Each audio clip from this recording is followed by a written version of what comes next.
Welcome to 22 Man Game. I'm Jared. That's Damon. It's Saturday, August 2nd, 5 p.m., 2 days after the Hall of Fame game. Damon, how are you doing? Doing all right today. Thank you so much for asking. Episode 3. We're adjusting. We're getting used to it. I think we are doing well so far. Shout out my friend Mason. It's his birthday today. So I gotta do Shout that, out of Mason. course. Much love for Mason. Yep. How about you, Jared? How is it going? Going all right. Bit of a uninvolved Saturday here. Pretty chill weekend. Thinking we're gonna try to get some D&D going tomorrow, so that'll be fun. But otherwise, nothing much on the radar for myself. Do you want to go ahead and jump into the news? Because we do have a lot to cover today. Going to be talking about all 32 teams and what we're looking forward to seeing about them or from them this year. Yeah, very exciting. I'm ready. Let's go into this first bit of news, which is a little tragic. Yeah, this is a pretty difficult story. So this week there was a shooting at 345 Park Avenue, the building where the NFL headquarters is hosted. Unfortunately, 4 people passed, including an off-duty NYC police officer and one of the security guards in the building, as well as 2 employees of some of the companies in the building. The shooter apparently was targeting the NFL offices, but took the wrong elevator and ended up on the wrong floor of the building, and blames the NFL for CTE that this individual alleged that they received from playing football in high school. The perpetrator took their own life after killing 4 again in a really terrible and really tragic incident. And yeah, really hard news to get this week. Yeah, you never, adjust to things like this. Both of us as educators, so I guess you're a former educator, something that we have seen a lot around the country, these shootings. So, it plagues us in our life all the time.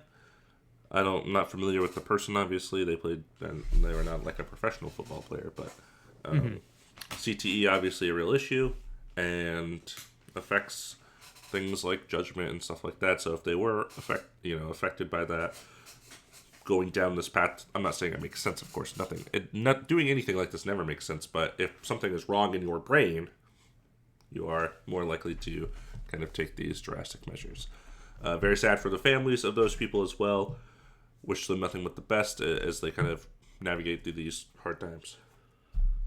Yeah, it's really difficult, and as you said, wishing all the best for the families and the people who are injured and are recovering, and the people just had to go through it. I think something that isn't maybe as publicized, as educators, we've had to get trained pretty frequently, either through virtual trainings or through simulated trainings, on the experience of having an active shooter inside of a school. And when it's simulated, it's scary. Even when it's not a real situation, it can be very intense and really difficult. And so I can't imagine what it would be like to have to experience that in a genuine situation. And yeah, so thoughts going out to everyone affected, and hopefully we can make some changes going forward with how we handle things in this country to make these things less common. That's a hope that I hold. But let's move ahead. Let's talk about some things that are a little less serious. A big merger took place. The NFL has sold effectively NFL Network and NFL Redzone media assets. Those have been given to ESPN in exchange for equity in ESPN now being held by the NFL. So the NFL's media properties now falling under the ESPN umbrella in exchange for stake in ESPN, which is interesting because ESPN, as I was reading today, kind of has a relationship with bettors, right? NFL media falls under the NFL umbrella. It's an interesting example of these sort of private sports broadcasting and gambling companies getting closer to the main event, the sporting leagues themselves. So it'll be interesting to see how these products change and evolve as they blend with ESPN here. Yeah, I don't love the monopolitization of this. I was like, Yeah, I don't know if that's a word, but merging and becoming one big thing rather than separate competitors kind of doing their own thing. Of course, there's still other companies out there. Amazon, for example, they do a little bit of NFL work. CBS, NBC, Fox, all these random companies have kind of, here and there coverage of the game. But NFL Network becoming one with ESPN, just, yeah, I'm a little worried about, like, just kind of being the one entity that people focus on. yeah. I think it's definitely part of a shifting landscape we've seen in the NFL over the last 3-4 years as streaming services like Netflix and, as you mentioned, like Amazon have been getting into holiday games and special event games. And so I know ESPN is apparently launching a sort of revamped ESPN streaming service for I think $30 a month that has a lot of their products on it. And so this might be another offshoot of the streaming movement, but I hope that the NFL Network and Redzone creators maintain access to the artistic integrity they've shown, and that this doesn't homogenize content further and just have more angry people yelling nonsense things at each other about sports, which unfortunately is part of the unethical ball being played over at ESPN. Stephen I know, A. especially Stephen A. I can't help but enjoy his segments where he talks about pop culture, but other than that, it's a lot of inflammatory stuff. And I know there's been a lot of controversy with how ESPN has rotated through its NBA sort of broadcasters and presenters and talking heads last year with the release of Zach Lowe. So we'll see if the NFL gets the same treatment. Yeah, guy that's actually good at coverage, get him out of there. Yeah, having listened to his podcast, he doesn't yell enough and he doesn't make people angry enough. Have you been listening? Have you been in on Zach Lowe? I've listened every once in a while. Now that y'all are ramped back up a little bit on the two-man game front, I don't need to listen to him as much. But when free agency happened and I was coming out of the Grand Canyon and had no idea what had taken place, I turned it on and listened for a few episodes. He's very competent. He's got some good interviews and stuff. I like his content. Did you hear him caw? I don't. Oh, because he's a Hawks fan, right? He's not even like really a Hawks fan. He's like a Hawks truther. Like he's not like a fan of the team. He's just like enjoys what they do sometimes. So then he does that. Just sort of like a pet team kind of thing. Yeah. Maybe we'll have to pick our own kind of Atlanta Hawks that we sort of, I like your game, but not necessarily a fan of that team. Maybe that's part of our standing predictions and stuff. Like we try to figure out who that team is going to become based on the year. Yeah, I would like to do that very much. Speaking of things that serve as a perfect predictor for the regular season, our first preseason game took place on Thursday. Los Angeles Chargers taking on the Detroit Lions in the Hall of Fame game at Canton, and the Chargers thoroughly handled the Lions 34-7. Did you watch any of this game by chance? No, not at all. I'm not a big preseason person in either sport. Even as a big NBA and basketball fan, I'm like, man, this preseason stuff really just doesn't matter. Summer League is kind of different because not a lot of like all the players are young and kind of projects, and most of the time it still doesn't matter. But it's like kind of exciting to see the young guys pop off. But yeah, I feel like even for football, especially with the amount of time that starters don't play, it's just like whatever. Didn't Trey Lance start this game? Trey Lance did start this game. He actually looked very good in, again, the first preseason game of the year, which really doesn't say much because it's the only game of this weekend, and I don't think any starters took the field for either team. I don't know the Chargers depth chart that well, but maybe besides the Lions giving a few drives to Isaac Tesla, who might be our third receiver, and special teamers, obviously, I think it was a lot of backup play. So Lance looked great. Lions backup quarterbacks, a lot of turnovers. Lions special teams, multiple turnovers on returns, which you'll love to see. Multiple turnovers on returns. The first play was a fumbled kickoff return recovered by the Chargers, and later we had a muffed punt that was recovered by the Chargers. So a lot of what you're seeing in Awesome. the box score is, yeah, it was rough. It was it was really rough. I was on my phone for most of the game regardless because it's hard to sit and watch the preseason Hmm. fully, but even I was like, man, this is a bummer. And I was joking about it being an indicator of regular season outcomes, but it is a great opportunity to see some young guys. And I think without the NFL having a summer league equivalent, does build a little bit of excitement when it's your first time seeing rookies take the field. And Chargers look solid.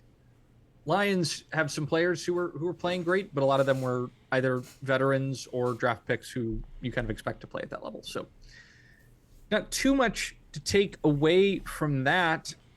However, the Chargers did get some more difficult news today. Would you like to take that little news item there? Yeah, I saw this linebacker Denzel Perryman. Didn't realize when I was looking into this. He's been in the league for so long, like way longer than I thought.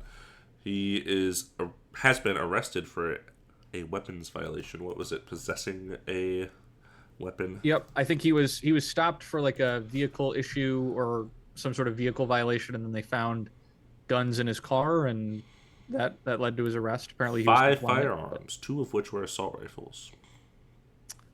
yeah, that's not Just not cruising around. ideal. Yeah, that's a difficult one to justify, I think. Yeah, I But assume that we're not Californians, but I assume the California gun laws are a little stricter than Texas. I would imagine. I would assume so. Yeah. I don't know exactly what the suspension situation would be for this, if anything. I'm trying to think if there's a comp. I know there was a player who I think was had his firearms confiscated at the airport, but I don't exactly recall what the outcome of that was. So Mm-hmm. I think we'll see whether this results in a suspension or results in a fine. But never great news for your team in August. He didn't gamble on the NFL, so they'll be pretty fine. They'll be fine with it. They'll be okay. Yeah, you're probably right. You're probably right. Unfortunately.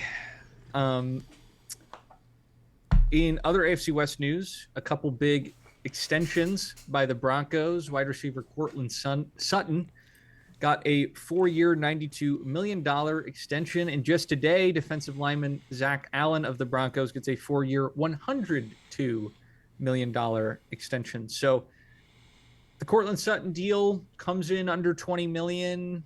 No, that's over 20 million. I can't do math, but under 25, and then a little over 25 million a year for Zach Allen. Thoughts on either of those deals there? Yeah, I think both players are relatively underrated in terms of kind of the league perspective. Courtland Sutton, I think, has been kind of just a go-to guy there for a while, and I feel like people don't really pay attention because basically his whole career there, they haven't been a great team. Zach Mm-hmm. Allen, I was reading a stat today that he has like, or it was last year, he had like 50 quarterback pressures or something like that, and the second most was Well, like 34. So he was like way above the rest of the league, and from a defensive tackle position, rather, mm-hmm. not just anybody. Um, so yeah, I mean, you need that kind of nose tackle to solidify your defense, especially against the run. So I'm fine with both of these. I think they realized last year they were a little better than they thought they would be with Bo Nix. So now they're Mm-hmm. like, you know what? Let's just try to be a competent football team, and I'm okay with that decision. Yeah, definitely a team I have circled and I'm excited to get into a conversation about coming up shortly. But there's a couple big ticket potential trades on the block. We've got In the NFC one East, in the NFC East. It's a big week for the NFC East. Curious to get your thoughts on. Let's start with Terry McLaurin, wide receiver for the Washington Commanders, requesting a trade out of Washington after failing to secure an extension, at least to this point, failing to secure an extension that he's enthusiastic about. Do you see him getting traded? Do you see him getting extended? Should the Commanders extend him? What do you think? it's tough because one, I think he definitely should be extended. He's been the only super competent receiver there for a long time, Yeah. And most of it was with subpar quarterback play. Taylor Heineke, Sam Howell, just random Ooh. guys that were throwing him the ball. And he was making do and being a pretty good receiver, I think. So it feels like, to me, this would have been one of those kind of no-brainer extensions. Like, he's clearly your number one receiving guy. You give him the money Mhm. that he deserves, and we move on. At this point, though, I wonder if the relationship is now too fractured for that to happen. He did show up to training camp. I know he was holding out for a little bit, and now he's there. Mhm. So we'll see how that looks. But yeah, I mean, it's tough because even an extension now, it's like, I don't know what it spells for him. And I think that, you know, with Jaden Daniels having such a good rookie year, you feel like you would want to have the number one guy also under wraps. So weird choice from Washington. I'm not sure what's going to happen here. Yeah, I feel the same way. I think it's an odd time to let a player like this walk potentially, or let this kind of player go, especially like you said, with the kind of season it seems like Washington is trying to have. They've made multiple moves to bolster their roster to try to really push themselves further. And getting rid of a player like this, who I also didn't realize was only 6 years into the league. I feel like he's been around longer than that, but Mm-hmm. he's consistently, yeah. I mean, since 2020, he's been 1,000-yard receiver every year. He's played every game the last 4 seasons, so he's been available. He's been pretty productive, and I understand that he's hovered around about 1,100 yards. I can understand seeing that as not first team All Pro money, but he was a second team All Pro last year, so two-time Pro Bowler, not the easiest production to just turn around and replace. And the opportunity to replace that talent was the draft, which has already passed. So unless they could do some sort of wide receiver for wide receiver swap, like the Pittsburgh Steelers did this offseason with bringing in DK Metcalf and shipping out George Pickens, I don't see this being a great move for them. But I guess time will tell. And what's our other big, I'd say definitely bigger ticket potential trade here? What's the other move? Yeah, Micah Parsons requesting a trade from Dallas and posting it on social media all by himself. He posted like a screenshot of this big note app that he wrote out, basically saying, I don't want to be here anymore. I'm trying to have these negotiations with the Cowboys. They keep underselling me. I think he mentioned something about them trying to negotiate with him without his agent present, which really rubbed him the wrong way. And I mean, this is just criminal behavior from Jerry Jones and the Cowboys, because this guy, 4 years in the league, has been a three-time All-Pro, four-time Pro Bowler. He's just a wrecking shop defender, a game changer on that side of the ball, and he should just be a guy. And like another one of those guys, like we've talked about so far, like we mentioned with T.J. Watt, for example, Max Crosby, just one of those players that you just give the money to because he's been such an impact player since you drafted him. Doesn't make sense to me that we got to this point. This one feels even more fractured than the Terry McLaurin one because he kind of announced it himself and laid out a bunch of reasons why he felt that way. And knowing Jerry Jones, he's just very stubborn, and I don't see him making the right decision. And I don't know, even if now they offered him the extension, if he would want it necessarily. Yeah, I think you're right.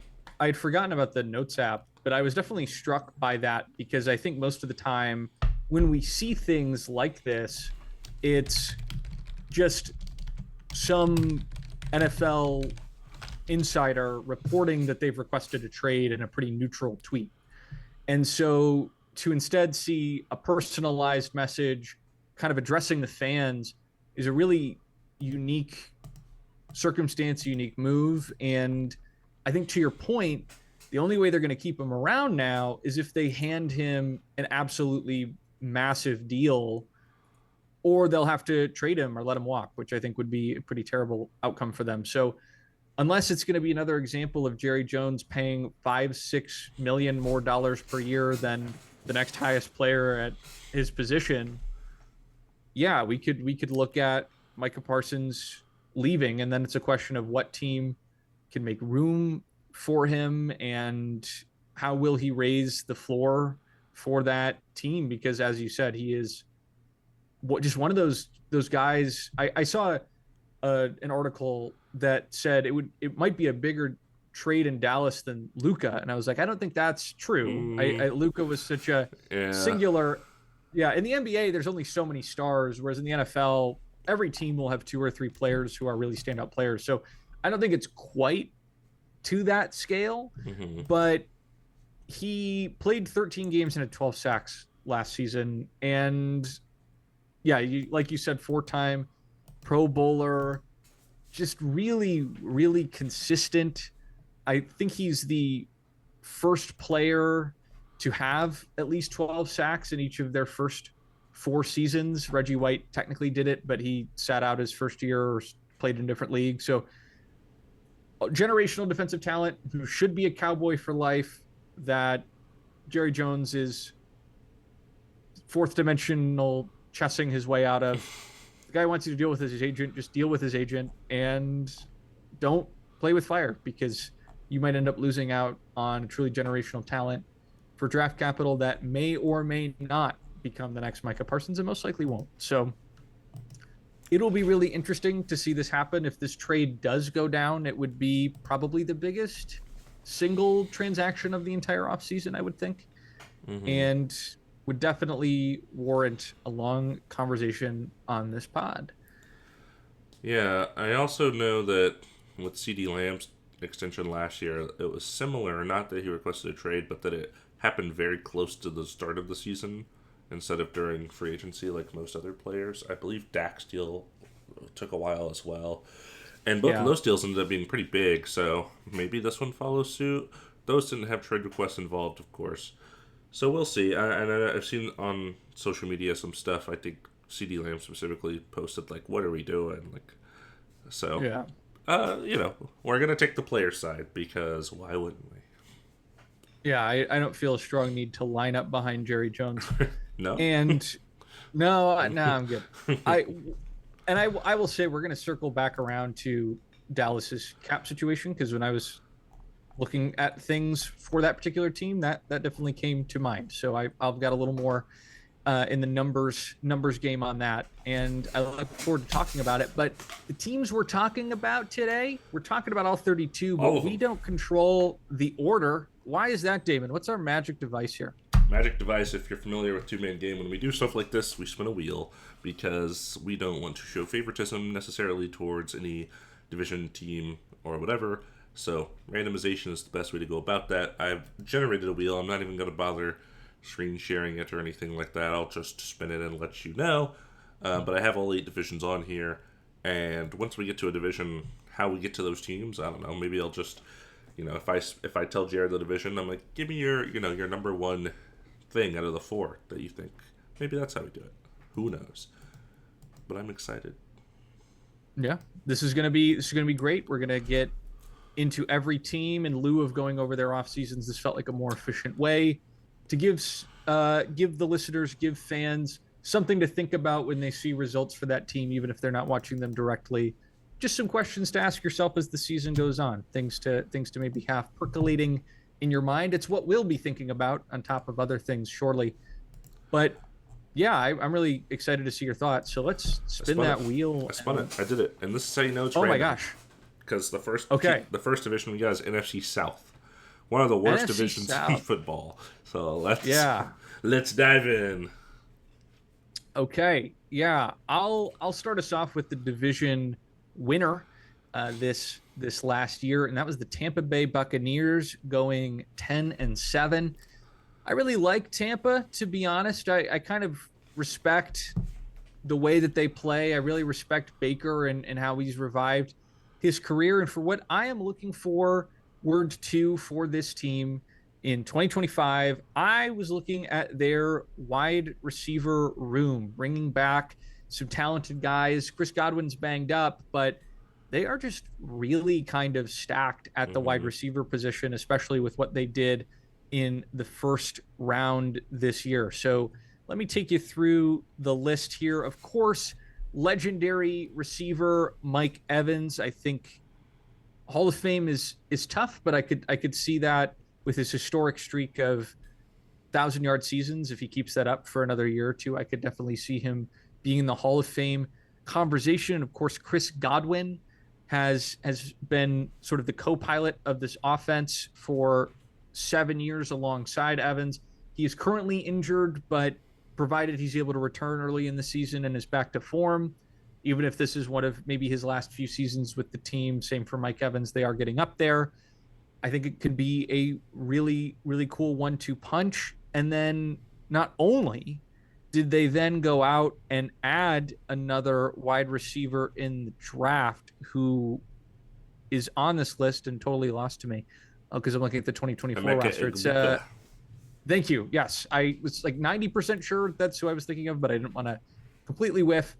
Taken in the first round this year, really exciting from a number 3 standpoint, and then just some good depth guys past those 3 as well, even if the injuries happen. I know I was reading about kind of the 6th round speedster Trey Palmer from a few years ago that folks are high on, and I think that it's just going to be the potential for a high flying offensive attack that I think if Ibuka really jumps out off the tape early, we could see a really high flying offense complement a strong defense, and suddenly this team might be more than just pushing wild card, right? They could sort of break the perception we have of the NFC South as sort of a middling division as a whole and give us something more. So that was what I was excited for, was adding a young guy behind 2 really talented receivers, and then he's got some great folks behind him as well on the depth chart. So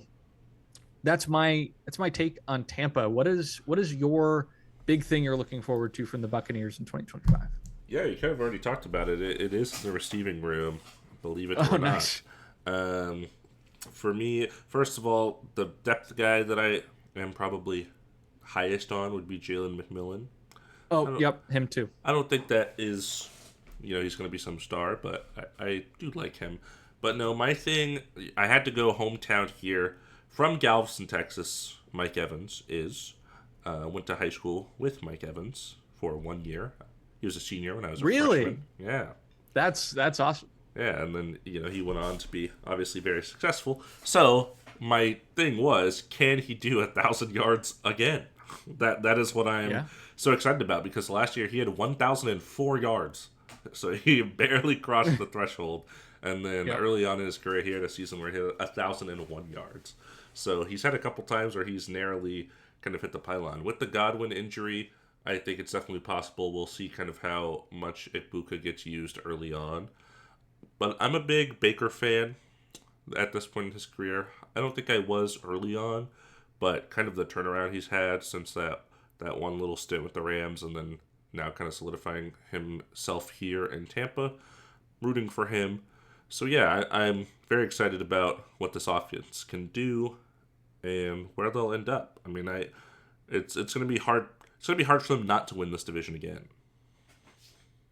I agree. I think another team we'll talk about might give them a run, depending on how their aging starters continue to perform and whether injuries get in the way of their season potentially. But yeah, I certainly think the Mike Evans fact is pretty cool.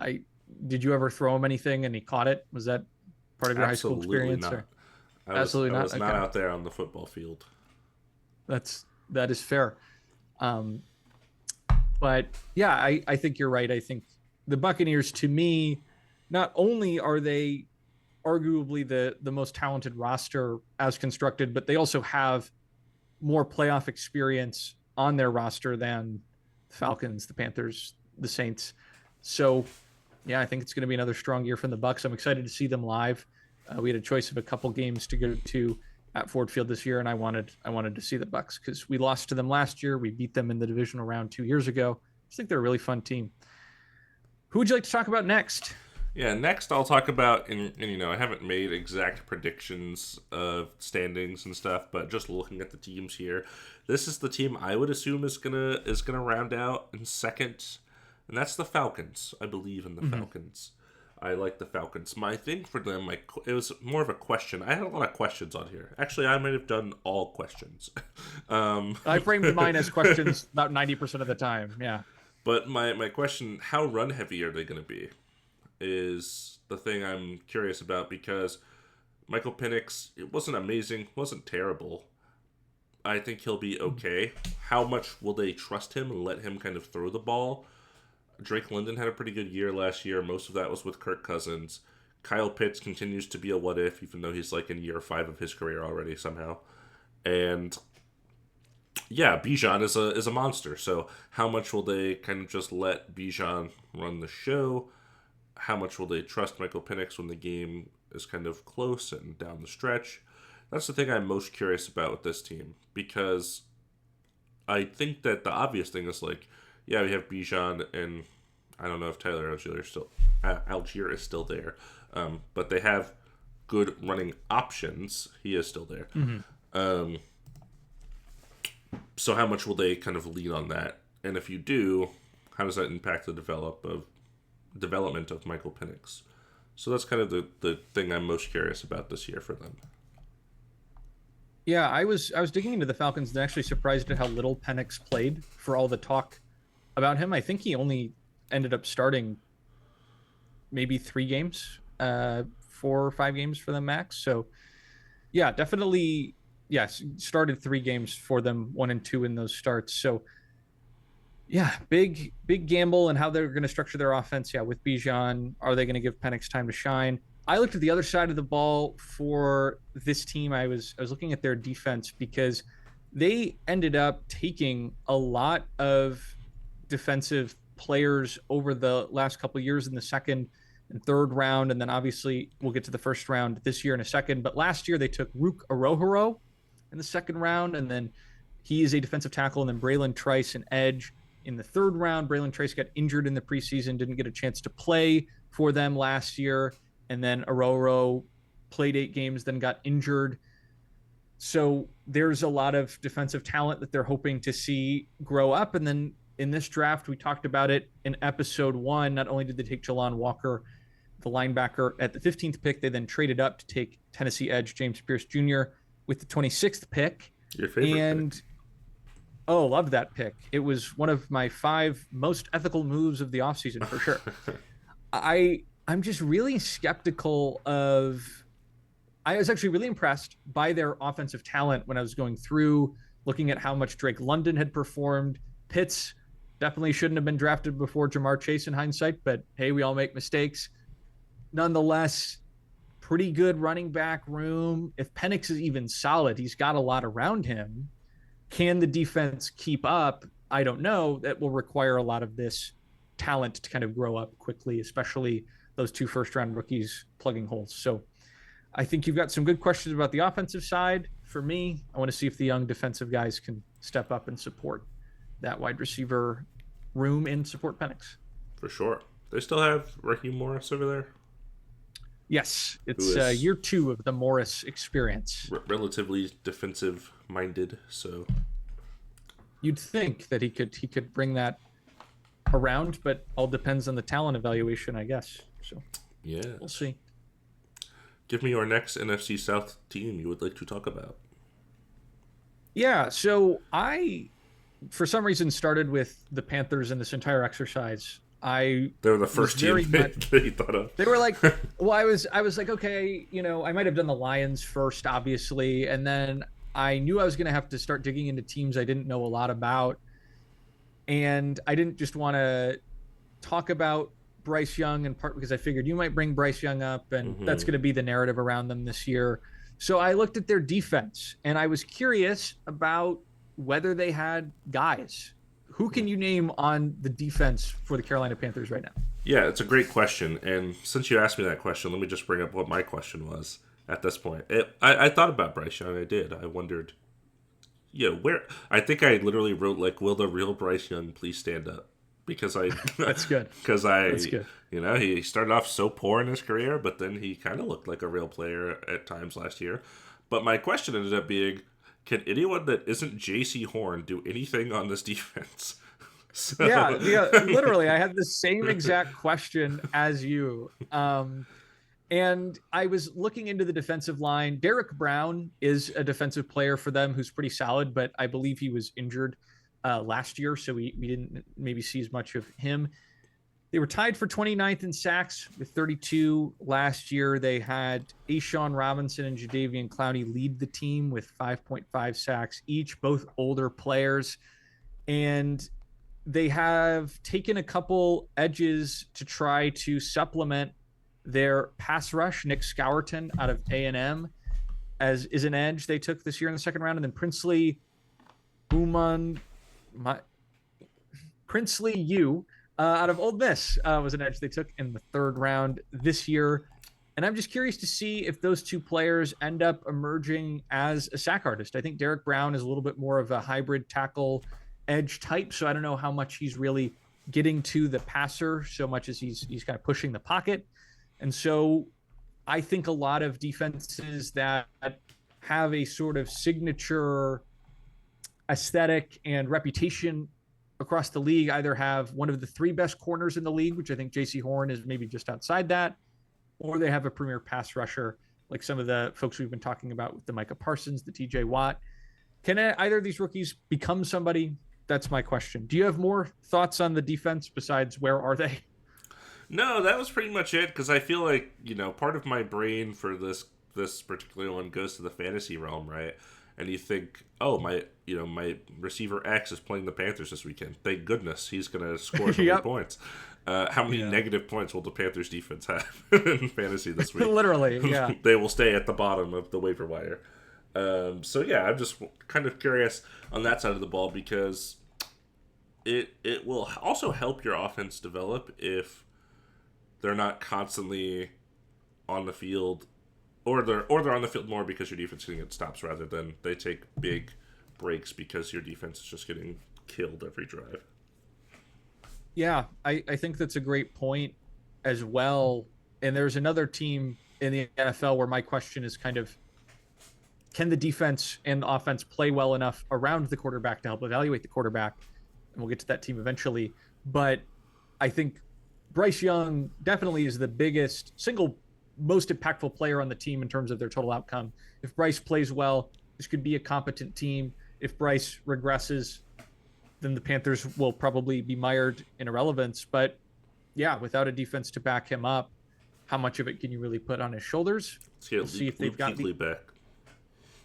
Luke Kuechly, man, one of those players who I hope doesn't get forgotten, because he truly was one of the greats of his time. And definitely a player missed in the league. Speaking of the league, brilliant transition. Give me your thoughts on the Saints, please. I would love to know what you want to see from the Saints. I didn't want to go this direction because I thought it was so obvious, but I just had to. I couldn't help myself. The question I wrote is, are they going to draft another QB next year? Because Tyler Shuck, could he be a thing? I guess. I really don't believe in Spencer Rattler and Jake Hayner. I think we've seen both of them and they were not great. So they feel like kind of perennial backup players. And Tyler Shuck feels like whatever, and he's a 25-year-old rookie. So even if he is okay, he's already 25. And that's pretty old. So I couldn't resist addressing the quarterback thing, because worst quarterback room in the league, I don't know, it's up there. I think I was on Yahoo Sports' timeline for training camp to try to get some news for our news segment. And I swear they had an article that was headlined, Hayner has the age, Rattler the experience, Shuck is the rookie hotshot. But which one of them will win the quarterback job? And Tyler Shuck is a hotshot the same way pasta's hot coming out of the microwave until you take a bite and it's ice cold. He is not, no one's like, a Shuck head. Hotshot is interesting.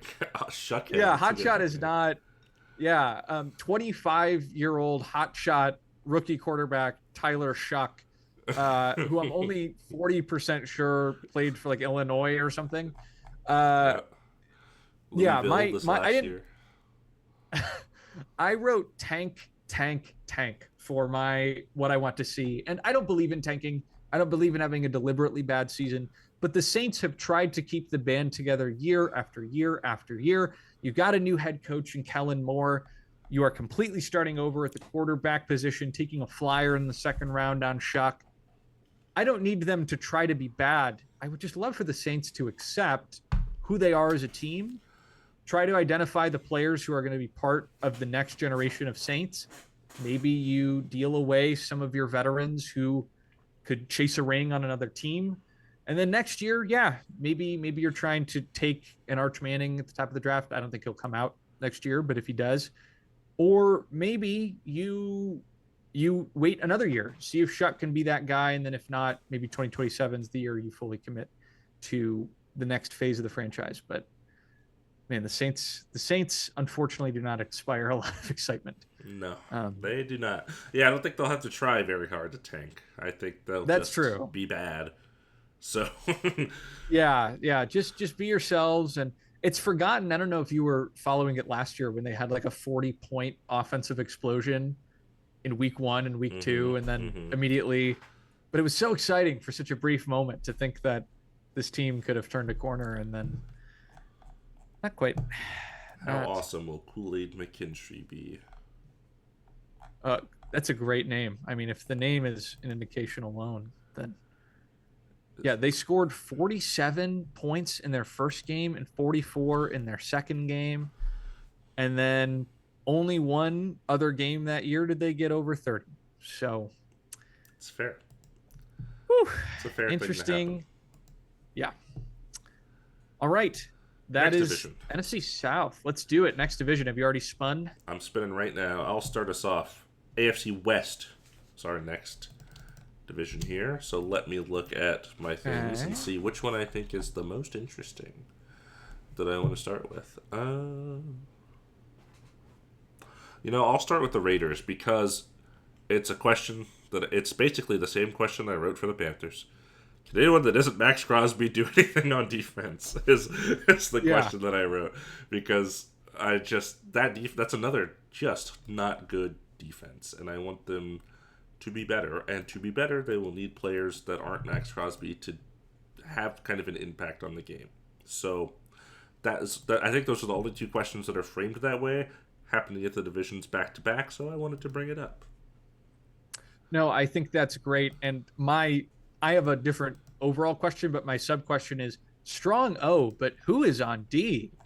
Because when I went through their roster, it was just an empty cupboard in many ways, as you were kind of alluding to. Besides Max Crosby, really the only name that jumped out. I mean, there's a couple guys. Malcolm Kuntz is a decent defensive end, and there's 7th overall pick Tyree Wilson, I think, on the team, and maybe he turns into something. But my overall question is, what is the timeline for this team? Because as you mentioned in our first episode, Geno Smith is old. He is old. 34. Pete Carroll also pretty old as a coach, right? He's not a Sean McVay type who's going to be building this team up for 20 years. Right. You make the aggressive move for no, they didn't trade for Metcalf. You make the aggressive move for Geno. You draft Genty. You have Brock Bowers, pretty good at the tight end position. So you've got some real pieces on offense that suggest you might try to compete right away. But who on defense is backing up that effort? Man, I could not tell you, as you said. So I think their success over the next 2-3 years depends on how quickly they can get both sides of the ball up to speed. The offense has the pieces to get there. The defense looking like a really bare cupboard. So hopefully someone can emerge alongside Crosby, who is truly a generational defensive player, one of the best at his position. And that would certainly make them a competitive and exciting team. But until then, still going to have a lot of questions. You know what this team reminds me of? They remind me of like when you start a franchise mode in a video game and you reset the teams to do a fantasy draft. This is like a team that you would end up with because it's just so random. Yeah, that's a great point. I feel like I'm opening Madden 24 and I'm drafting guys I've heard of in the league, and then I'm like, oh, I'll take this random good rookie Ashton Genty in like the 6th round of that fantasy draft in Madden, and then wait, I forgot to draft a linebacker. And then you just sort by Madden rating, even though you don't actually know the names of anybody. Truly a lot of anonymous players on the Raiders. Give me an AFC West team. I shall. I'm gonna go with the Broncos because this one was one that was more just a vibe. I really wonder what the ceiling for this Broncos team is. They played very well last year. Bo Nix looked confident, looked capable, might still have room to grow. Unlike a Jaden Daniels type or a CJ Stroud type that seems like a dominating force out of the box. Bo Nix wasn't quite at that level year one, but that might suggest he's on a more traditional progression as a QB. And I just want to see what the ceiling of this team is. Sean Payton, now in his third year as head coach, continuing to add talent, as we just mentioned earlier, re signing some capable players to some reasonable deals. And I think that's a recipe for strong team building. There aren't players who are hamstringing the cap right now. You've got the rookie quarterback timeline. It just seems like they have a lot of things going right for them as team building goes. They've got talent that has room to evolve, and I could absolutely see them pushing deeper and deeper into the AFC playoff picture come January. And this to me is kind of like my Kaka, Zach Lowe, Atlanta Hawks take for a team that I really like the way they're going about their business and the way their team's built. So I'll just be watching this team because I'm excited to see if they're that group that steps forward and breaks our expectations and is challenging that holy trinity of the Ravens and the Bills and the Chiefs in the AFC hierarchy. I think they're just going to be really exciting. What about you? What are your Broncos takes? Are you as bullish as I am, or are you more skeptical of the product? I am. I think they have a lot of potential here. A lot of the Broncos and to some extent the Chargers in recent years, their success or potential success, I think, has been overlooked by the fact that the Chiefs have just been such a dominant force in that division. And because of the way the football playoff picture works, it's difficult to have that many teams come out of the same division. Although with the NFC North did it last year, it is possible to have 3 teams come out. It's just difficult and kind of based on how the rest of the conference is looking.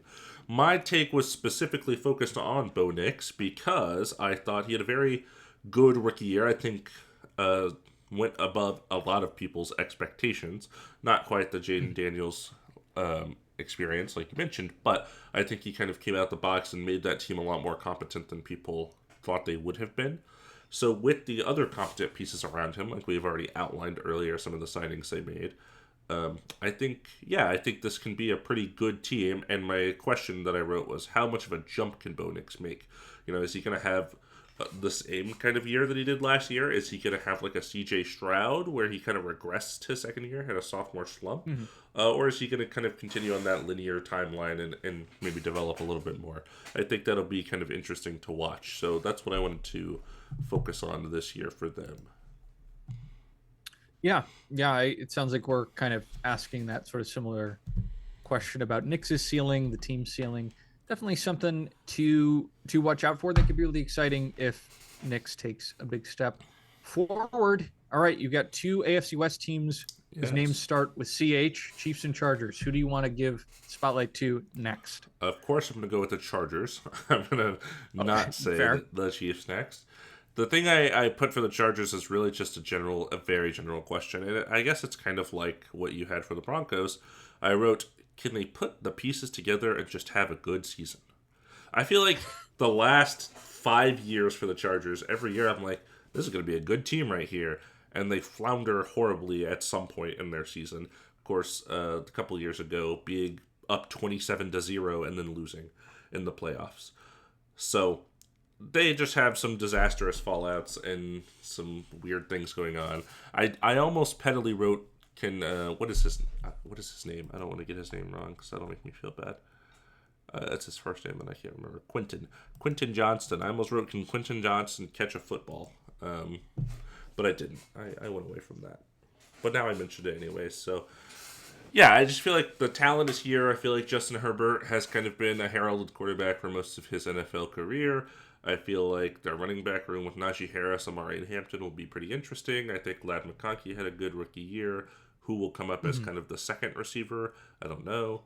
And then they did lose a couple pieces on defense, like Joey Bosa, who is kind of aging out. But I just feel like they have all the pieces to have a competent, good, wild card esque team. Will they do it is another Yeah, question. yeah. Can they break through that wild card game and get a win? I Hmm. think to get some of the bad vibes off the team. Did you see the dirty bubble conspiracy from the playoffs last year? I feel like I remember this, but you might need to remind me. Yeah, Corey Woodruff summarized it for Yahoo Sports here, but there was sort of this meme going around for the SpongeBob alternate broadcast of the Chargers Texans Hmm. wild card game. The Chargers were leading. Jim Harbaugh gets abducted by the dirty bubble in some animated graphic, and then Houston outscores LA 32-6 and absolutely wipes the floor with the Chargers. And so they were like, is the dirty bubble to blame for the Chargers completely giving up their season? I don't think so, but it is worth monitoring. The Not a dirty it's bubble believer. Wow. sorry, DB. I much respect for your game. I think so much goes into an NFL season that one bubble based abduction isn't enough to change the course of a season. But hey, I could be proven wrong. Please don't come for Dan Campbell. Uh, Mine is super specific. I love that you went super general because mine was really niche. Okay.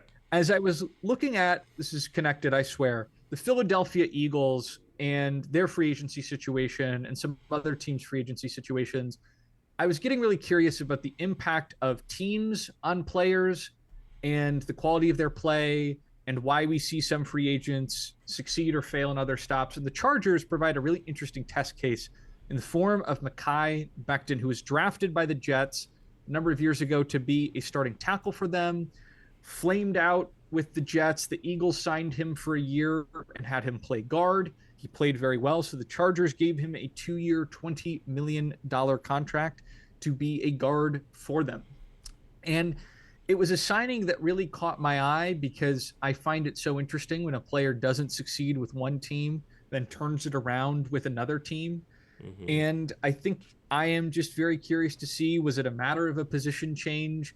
Did Becton learn what he needed to learn from the Eagles and now will come to the Chargers and really play well? Or is this a classic example of a team betting too much on the impact of one season for a player in a different system with different coaches, and then ultimately having a weakness where they believed they were reinforcing a strength? This signing really just stuck out in my mind all off season. I don't know if it's what their season hinges on, but if you have an offensive line question heading into week 5, that will affect the course of your offense for the rest of the year. So it's a small thing, but I'll be keeping my eye on it, seeing if the player changed or if it's proof positive that the team can make the player from time to time. Joe And Alt will teach him. Joe Alt, and is it Rashawn Slater? Is that the other offensive tackle there, who I think is a big name? They will be the guiding light for Mekhi Becton potentially. Hmm. Hmm. But yes, I'd like to see them win. I always feel a little bit crestfallen for teams that get close and just don't get over that line. The Chargers have been that team for years, including that devastating Jaguars comeback victory against them in the wild card. So, rooting for them to turn their fate around. And I'm rooting for this team to turn their fate around from perennial success to not so much, because any team that succeeds for too long, I resent. Yep. It's the Kansas City Chiefs. And my question for the Chiefs is what their offense is going to look like over the next couple of years, but especially this year as the points of emphasis in the offense continue to change. Famous Taylor Swift boyfriend and podcaster and tight end Travis Kelce is really up there in years. I've heard on some other podcasts that reporting has come out about how his role is going to change in the offense, clearing the way for wide receiver Rashee Rice to take center stage as sort of the primary outlet for Patrick Mahomes and the Chiefs. However, Rice was sentenced to 30 days of jail time that he'll have to serve at some point over the next 5 years because of third-degree felony charges, including collision involving serious bodily injury and racing on a highway causing bodily injury. A suspension might be handed down from the NFL. That delays Rice's ability to come into the fold. The Chiefs did draft Xavier Worthy, the speedster, out of Texas, with the hopes of potentially adding him as a signature piece to their offense. They have Noah Gray, who's been the backup tight end for a number of years, very talented. And can their running backs stay healthy and support Mahomes and support their wide receiver group? Because they were significantly banged up at the running back position last year, despite the fact that I think a lot of fantasy owners over the last couple of years have been very Pacheco optimistic. His health has not necessarily fully backed that up just yet. And his running mate back there, I believe, is still Kareem Hunt, but curious to see. They got Elijah Mitchell as well. Oh, Elijah Mitchell, I think might be the name that I was looking for. I'm just curious to see, can either of those players, any of those running backs, stay healthy and continue to produce to help out the offense? I don't know where the point of emphasis in this offense is going to be. We've seen enough out of Smith-Schuster to know that, he's an older player. He's not going to be what you build your offense around. If Rice isn't available, can Worthy step up? And then, I guess, Sky Moore is still hanging around. And I suppose Hollywood Brown is still on the team as well. I do believe signed an extension this offseason. So they've got a lot of guys, but I don't know if they have that receiver who's truly established themselves either through play or availability, because Rice can definitely be that guy if he's available. Mm-hmm. What about your thoughts on everyone's favorite team, the Chiefs? Yeah, I mean, the answer is just Patrick Mahomes just going to run around and throw like a madman, and it's going to be silly to people you've never heard of. It'll work out eventually, and they'll make another long playoff run. Mine was also offense related. It was specifically Taylor Swift boyfriend, Travis Kelce. I wrote, how long can he be an impact player? I feel like last year was the first year that we saw kind of a fall off of sorts. Will that fall off continue? And, you could still be an impact player without being, 1,000-yard receiver. He could still be a kind of a safety net, check down guy that you trust in those critical situations.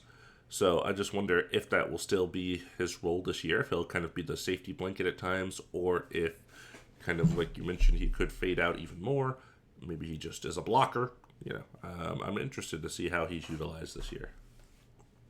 Yeah, I've got kind of a tangential question sort of related to this. I think for much of the last 5, 6, 7 years, he was probably a tight end 1 or 2 in fantasy football. Mm-hmm. Maybe I always drafted him in the high rounds because I wanted to make sure I had a tight end locked down. But who do you think is the tight end that is worth taking first off the board in fantasy? Not number 1 overall pick, obviously, but who do you think is going to be that tight end 1 that can produce consistently over the next few years as Kelce sort of begins to enter the twilight of his career?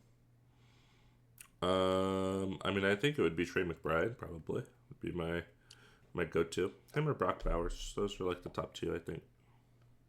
Yeah, I think it's a good pick. I know Mickey B is now the highest paid in the league and has been a huge producer. I think he led the Cardinals in receiving last year, if I'm not mistaken. So, I think Brock Bowers has the potential to be goated, and I'm not counting out Sam Laporta, but I was just curious because Bowers, I'm only hesitant a little bit because they have a new QB.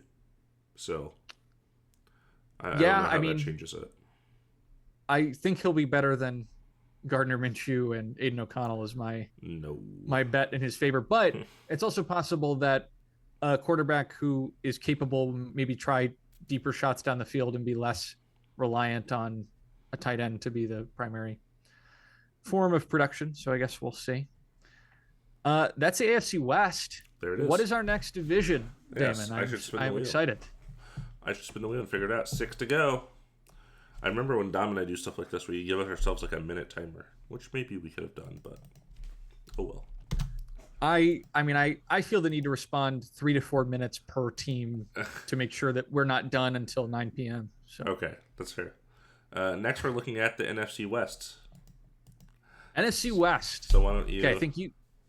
Yeah, why don't you start us off? I'll actually start with the Niners because I actually had a very similar question to the Chiefs, which is how will the transition to a new guard on offense go for this team as well? Christian McCaffrey, despite playing since I was 4 years old, is only 29. So despite the fact that he's coming off major injury, theoretically could be around for another couple of years. You worry at the running back spot about age, but anything's possible. Debo Samuel traded away to the Commanders. Brandon Ayuk dealing with health issues. No guarantee he's going to be available to start the season. And so you're looking at Jawan Jennings, who has quietly been hoping for a trade because he's not pleased with his contract. And second-year wide receiver Ricky Pearsall to step up and take Debo's place and maybe fill in for Ayuk, Brandon Ayuk, for the first few weeks of the season. It's crazy that guy was shot last year. Ricky Pearsall was shot last year and then played last year. Pretty unbelievable story.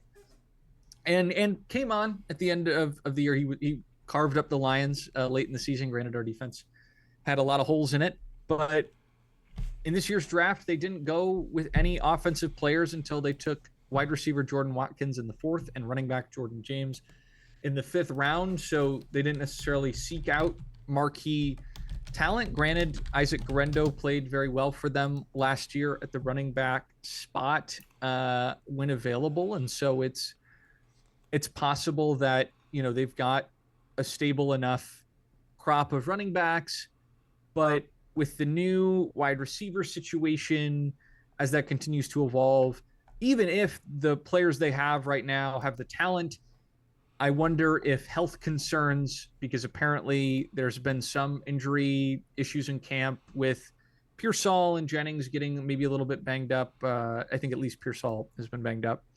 Just want to see if it'll all come together. What about you? What do you think about the 49ers in the year 2025? Do you think they're good, bad? What are you excited for? Yeah, I was on the other side of the ball for this. I was wondering about their defense specifically because they lost a lot of defensive kind of 49er staples and how they're going to adjust this year. A couple of names for you. Javon Hargrave, Leonard Floyd, Talanoa Hufanga, Dre Greenlaw, Javarius Ward.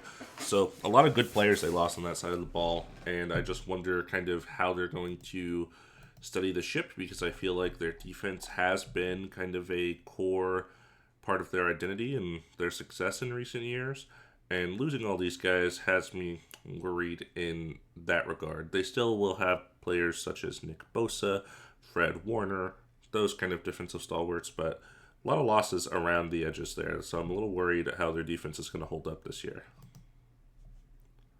Yeah, I think that's actually a great poll. I forgot, and the Broncos actually poached a number of those players, so that adds to the Broncos resume, but that's a great point. They did lose a number of high-level defensive players headed into next year.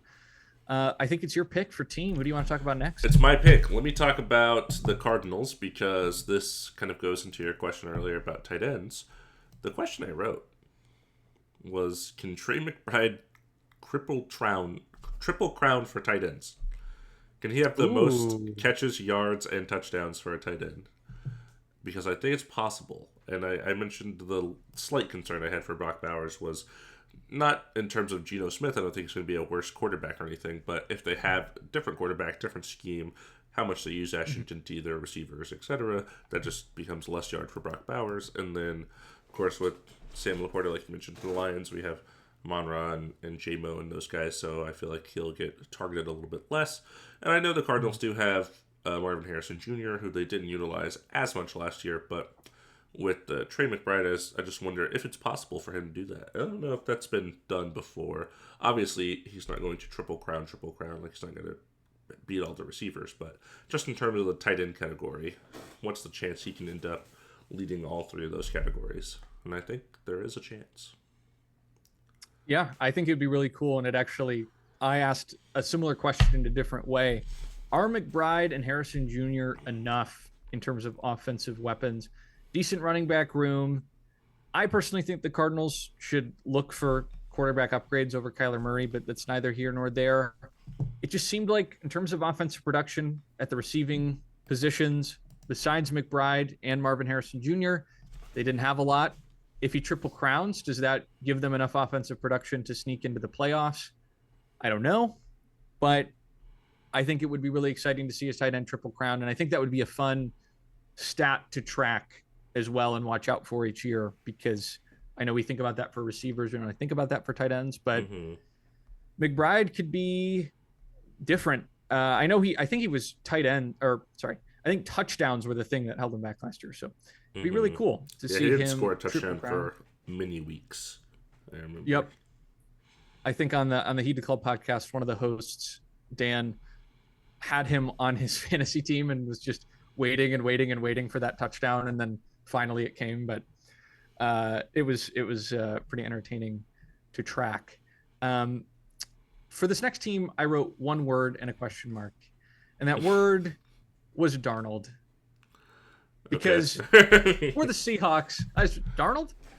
For the Seahawks, there's a few teams that in the sort of public consciousness of the league kind of get lost in the shuffle. It's hard to have a fully formed opinion on all 32 teams. And for me, the Mike McDaniel Seahawks just haven't really captured my fascination as a squad. McDaniel was a great... do I have the right name? Mike McDaniel? Is there... That feels like the Dolphins guy. I agree with you, but I also think they have a real Mike... Let me look it up. See, I don't want to make a fool of myself, but Mike McDonald as opposed to Mike... I'm sorry. It's very close. Very close. That's pretty close. I got to Mike McD before I slipped up. Yeah. I'm not really drawn to this team. Now, granted, I love good defense. If McDonald can bring to Seattle the defensive style he brought in Baltimore, that'd be really exciting. But ultimately, the Seahawks swapped out a pretty talented guy in Geno Smith for a one-year wonder in Sam Darnold, and I think this team goes as far as Darnold goes. So let's see what Darnold can bring. That's what I have to say on the Seahawks. Yes, I wrote something very similar. Will Sam Darnold maintain his play from last year? Because, yeah, it's one of those things where early in his career, was it the opportunity? Was it where he was? Was it who his weapons were? I don't know. But last year he obviously had a great year with the Vikings, led them on a tear into the playoffs, but then it kind of fizzled out. So is that who he is now, or was that just an outlier? I think will be important. He does have what he needs here. He has Cooper Kupp, who is older now, but still probably a viable threat. JSN, two good running backs, and Kenneth Walker and Zach Charbonnet. Tight end leaves a little something to be desired, but that's okay. We'll see. Aside from that, though, I think that he has what he needs to kind of prove himself as a certified good quarterback. Can he? That's kind of the question. Yeah, I liked their addition of Gray Zabel in the draft. I forgot he was their first-round pick, but I liked him for the Lions if he got down there potentially as an interior offensive lineman, so maybe that'll give him some extra help too. But we'll see. Either Darnold will be consistent or the Seahawks will set themselves back multiple years with this move. No pressure. And this is that leaves our transition. last team. Yeah. How does Devontae Adams fill the Cooper Kupp role in Los Angeles? Nice. Cooper Kupp going to the Seahawks, Devontae Adams going to the Rams. Puka has been the guy there now, and I can imagine he will continue to be the guy. How will Devontae Adams look? Veteran receiver with the veteran quarterback in Stafford. This team is always weird for me to evaluate because every year I think they're worse than they end up being. And maybe that's just veteran kind of competency. But I never feel like this team is going to be in the playoffs, and yet they do it time and time again under the leadership of Sean McVay and the offense of Matt Stafford. I think their defense in recent years I was very questionable because they were very young and unproven.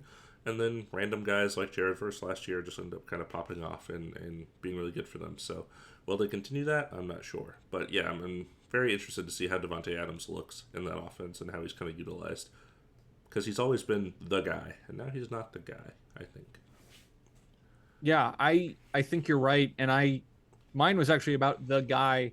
I was listening to the Bill Barnwell show. They did this really cool 2 episode concept of, well, who are the current Hall of Famers in the league right now, and they went by conference, and then also who are some players under 25 that could be on their way to being Hall of Famers.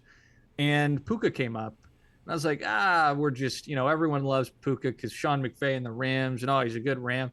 And I was looking at his stats today: 1,486 yards as a rookie. He's Insane numbers. 990 yards in only 11 games in the regular season, plus 140 in 2 playoff games last year. Pretty unbelievable. And the craziest thing is that the Rams had 4 fifth-round picks the year they drafted him, and they drafted him with the last of those fifth-round picks, last pick of the draft. And I just want to see what his peak is, because I think that Puka, depending on how much Devontae Adams eats into the snap count, right, could end up having a season that challenges some of the great seasons of all time one day. If this is the kind of player he is, and he continues to be putting up yards at this rate, do we see something that challenges the Cooper Cup Triple Crown? I don't want to bring Calvin Johnson's name into this, but Calvin Johnson had a great season. That would be very interesting to see if he could compete. Love me some Puka. We'll see if Adams can be a great complement or whether they end up contrasting with each other. I think the Adams signing was kind of an underrated, interesting one this offseason. But yeah, I want some Puka magic, and I want to spin the wheel. Can you spin and take us into the next division? It's time for the NFC North.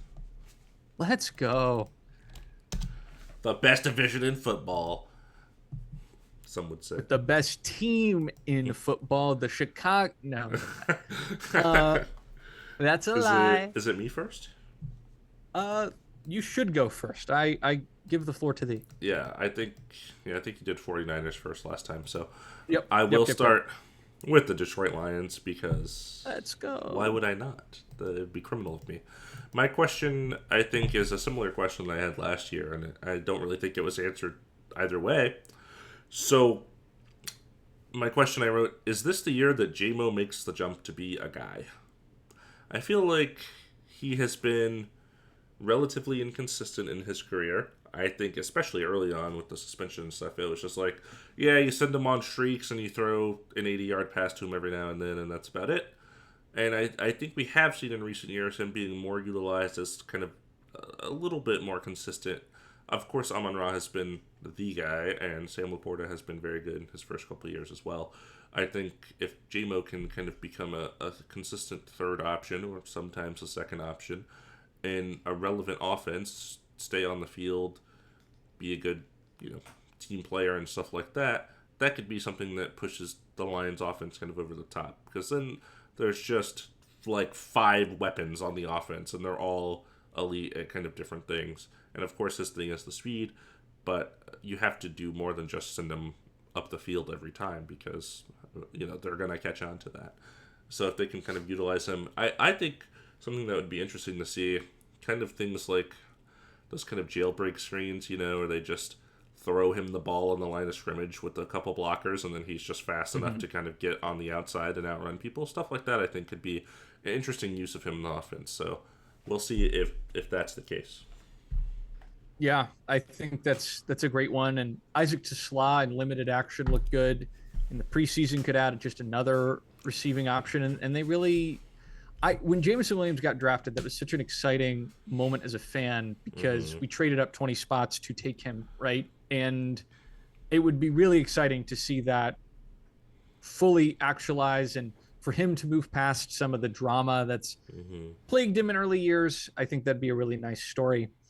For me, I'm looking at the defensive side of the ball. My question is, what could the ceiling for this defense be? Aiden Hutchinson played unbelievably well before getting hurt against the Cowboys, an insane lead in terms of total pressures. And we've continued to add talent and return talent on the defensive side of the ball, switching out Carlton Davis for DJ Reed, drafting Tyleek Williams in the first round, who Brad Holmes said was very much an Aleem McNeil type, who is injured and will likely not start the season, but will hopefully come back by mid-late October. Jack Campbell taking a step forward the player on my jersey, Derek Barnes, coming back from injury, and then after some contract questions, Alex Anzalone coming back. Marcus Davenport's healthy. We have DJ Reader. There's just a lot of guys who you forget how capable this defense felt at the start of the year. As I was looking at the Packers game that we played, because I remembered there being just this rogues gallery of non-linebackers being forced to play linebacker for us. I saw an article talking about how Jamal Adams was signed by the Raiders a couple weeks ago, and they're going to play him at linebacker. And I was thinking, man, Lions did it first.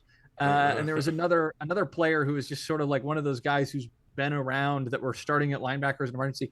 Just a total mess. And I think the offense has overshadowed the defense for so long. And I don't know if the defense is going to necessarily suddenly take over the offense, but I mean, if Terrion Arnold takes that year 2 jump opposite DJ, I mean, there's so much potential. And as a Lions fan who loves me some defense, it's really, I think, just an exciting proposition. So I'll knock on wood for team health, and I'm looking forward to it. Before I keep rambling about the Lions for 9 minutes, I'm gonna take to the second best team in the division last year that had a really surprising stat. The Vikings. I was looking into the free agency for New England. Spoiler alert. When I saw the team that had spent the second most on signing their pending free agents or signing outside free agents, and that was the Vikings. Granted, $54 million of that total money is going to Byron Murphy, who is a re-signed player who's just happening to go into free agency. Their top corner getting $18 million a year, but they signed several sizable contracts with players who are a little bit older, and also to shore up their offensive line as well, poaching 2 O-linemen from the Colts. Will Freeze, the guard, signed a relatively rare 5-year deal for $87 million, so it's about $17 million a year. Ryan Kelly, 2 years, $18 million, the center. And then the 2 sort of defensive linemen, Jonathan Allen from Washington and Javon Hargrave from San Francisco, receiving a 3-year $51 million and 2-year $30 million deal, respectively. So that's money in the teens for 3 outside free agents, almost $10 million for a 4th, and that re-signing pretty expensive as well. So shelling out a lot of money for Jonathan Allen, who's 30, Javon Hargrave, 32. I think it's interesting that they're pushing so much for a team that has a quarterback who isn't fully proven. And it could be a pretty big risk for them, could be a pretty big reward for them. Either way, it just struck me as really interesting and not something I'd realized about their offseason in terms of money. So caught my eye. How about yourself? What's your Vikings take about our blood rivals? That is interesting. I didn't realize they had invested so much. I guess it makes sense with the success they had last year. But like you mentioned, they have an unproven quarterback, and that's what my question was. How are they going to look with J.J. McCarthy under center? Coming off that, ACL, right? Season-ending injury last year. I'll double check. And then even in college, because if I'm not mistaken, he was a Michigan guy. I could be totally wrong about that. But I think he was very much kind of a system player rather than a kind of standout, kind of get the job done by myself, like a Patrick Mahomes you could think of as that kind of player. He was more of like, I can run the ship correctly. And I guess that could be part of this, getting all these pieces, although most of them, like you mentioned, were on defense. But if they have the pieces around him, he can kind of just fit the bill and make it work rather than someone who can take him over the top. So maybe that's their plan. I'm interested, though, because even with the Sam Darnold year, was that what happened with him? Was he just a guy kind of filling in the pieces for a team that had talent everywhere else? Or was he a standout quarterback? And I feel like J.J. McCarthy will have a similar question this year. Yeah, he tore his meniscus, but either way, out for the year. So it's definitely a big question, and they're putting a lot of faith in McCarthy this year. Yeah. Let's go to the Packers.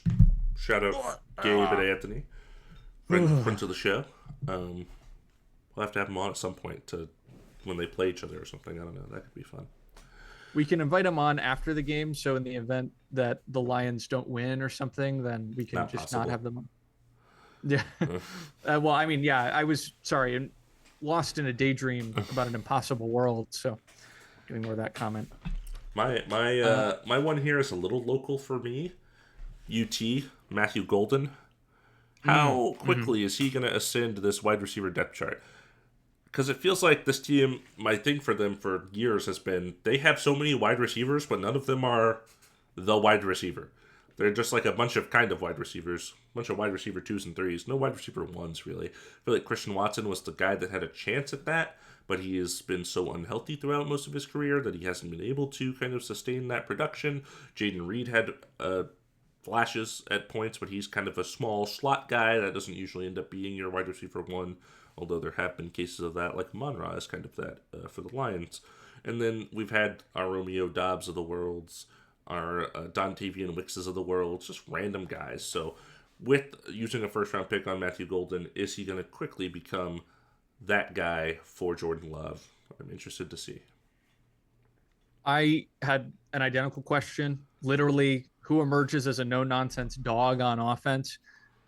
Running back Josh Jacobs told 97.3 The Game, a local Milwaukee station. We got a really young group of receivers. All could be really, really, really special. But I think personally, we need a guy that's proven to be a number one already, somebody that we know is going to be a little bit more consistent. That was before Golden gets drafted. We'll see if Golden can be that guy. But I absolutely agree. They don't have that one player on offense. I mean, granted, Josh Jacobs is very good, but from the wide receiver room, who Mm-hmm. truly brings the hammer down in the way that Devontae Adams could crush teams, or I even remember guys like Jordy Nelson being really good, right? Mm-hmm. But I don't think they have that alpha, and maybe Golden will be him or another one of the young guys. So we are in alignment on that. Uh, Yay. Speaking Yes, I want to talk about wide receivers more because I think the Bears, for all we talked about with the Bucks, may have one of the more imposing top four receivers based on potential, not necessarily production. So we have DJ Moore, it's the expected one. I've heard some slander of late, but I feel like there are a lot of teams that would feel comfortable adding DJ Moore as a high number two, number one type. I You like draft DJ Moore. Romo. Yeah, I want to see more of DJ. Rome Rome Odunze, drafted alongside Caleb Williams in the first round last year, pretty highly touted. And then you take Luther Burden the third in the second round. There were some questions around him, but a lot of people evaluated Burden as a first round talent. And then Olamide Zacchaeus, pronunciation question mark, I but believe it's having him Zacchaeus, as but you were close. Zacchaeus, okay. Having him in there as a number four, I believe he was pretty reliable for the Falcons for a number of years, and so to see that top four, who's going to be the alpha? Are they going to be the kind of receiving core that they could be? Because you could really jumpstart the offensive revival with the offensive line trades they made this offseason, and then suddenly the receivers playing to potential. That would be a pretty formidable offense, no doubt. Still will lose to the Lions by 70, but they'll get closer. That's how it goes. Yeah, I like that question. I think it's a good question. I'm pretty sure DJ Moore will be the wide receiver one. I would be kind of shocked if he wasn't. Rome probably starts as the wide receiver two, and then Luther Burden sits there at the third spot. That would be my prediction. And then everybody else is kind of just like a plug and play guy. But we'll see. My question was similar. It was, how involved is Colston Loveland going to be on this offense? Mm, And how quickly? Because this was the pick in the draft, and I'm not a draft guy. I'm not really a college guy. I don't know a lot. When they drafted him, I was so confused because they have Cole Kmet, who is not like this world-beating tight end. He's not like a top five tight end, but he's been a good, solid player in his career. They have the great receiver room that you just mentioned. I feel like there were areas of either their offense or the other side of the ball on defense where they could have kind of taken a highly touted prospect here, but instead they took another tight end. A lot of people thought not even the best tight end in the draft. Tyler Warren was still sitting there. So just a very confusing question. And I feel like in order to make it make sense, you have to get him involved early, and he has to be important. Otherwise, people are going to look at this draft pick in bewilderment for a long time. Yeah, that pick was definitely puzzling considering Komet was on the roster and a fairly talented guy. So I like that draft take. I am not a talent evaluator, but I approve your take and believe you're right. So I've actually never been wrong, so you would be right to I've support never me. noticed you being wrong. Yeah, that's. Can you Never say seen it. something about me receiving a lot of money and good fortune and such so that it may come true? It absolutely will. I got to be careful with my power, so I can't speak things like that into existence. That's fair. That's fair. We are on now to the AFC North. So, which AFC North franchise would you like to start us off with here, Jared? That's a great.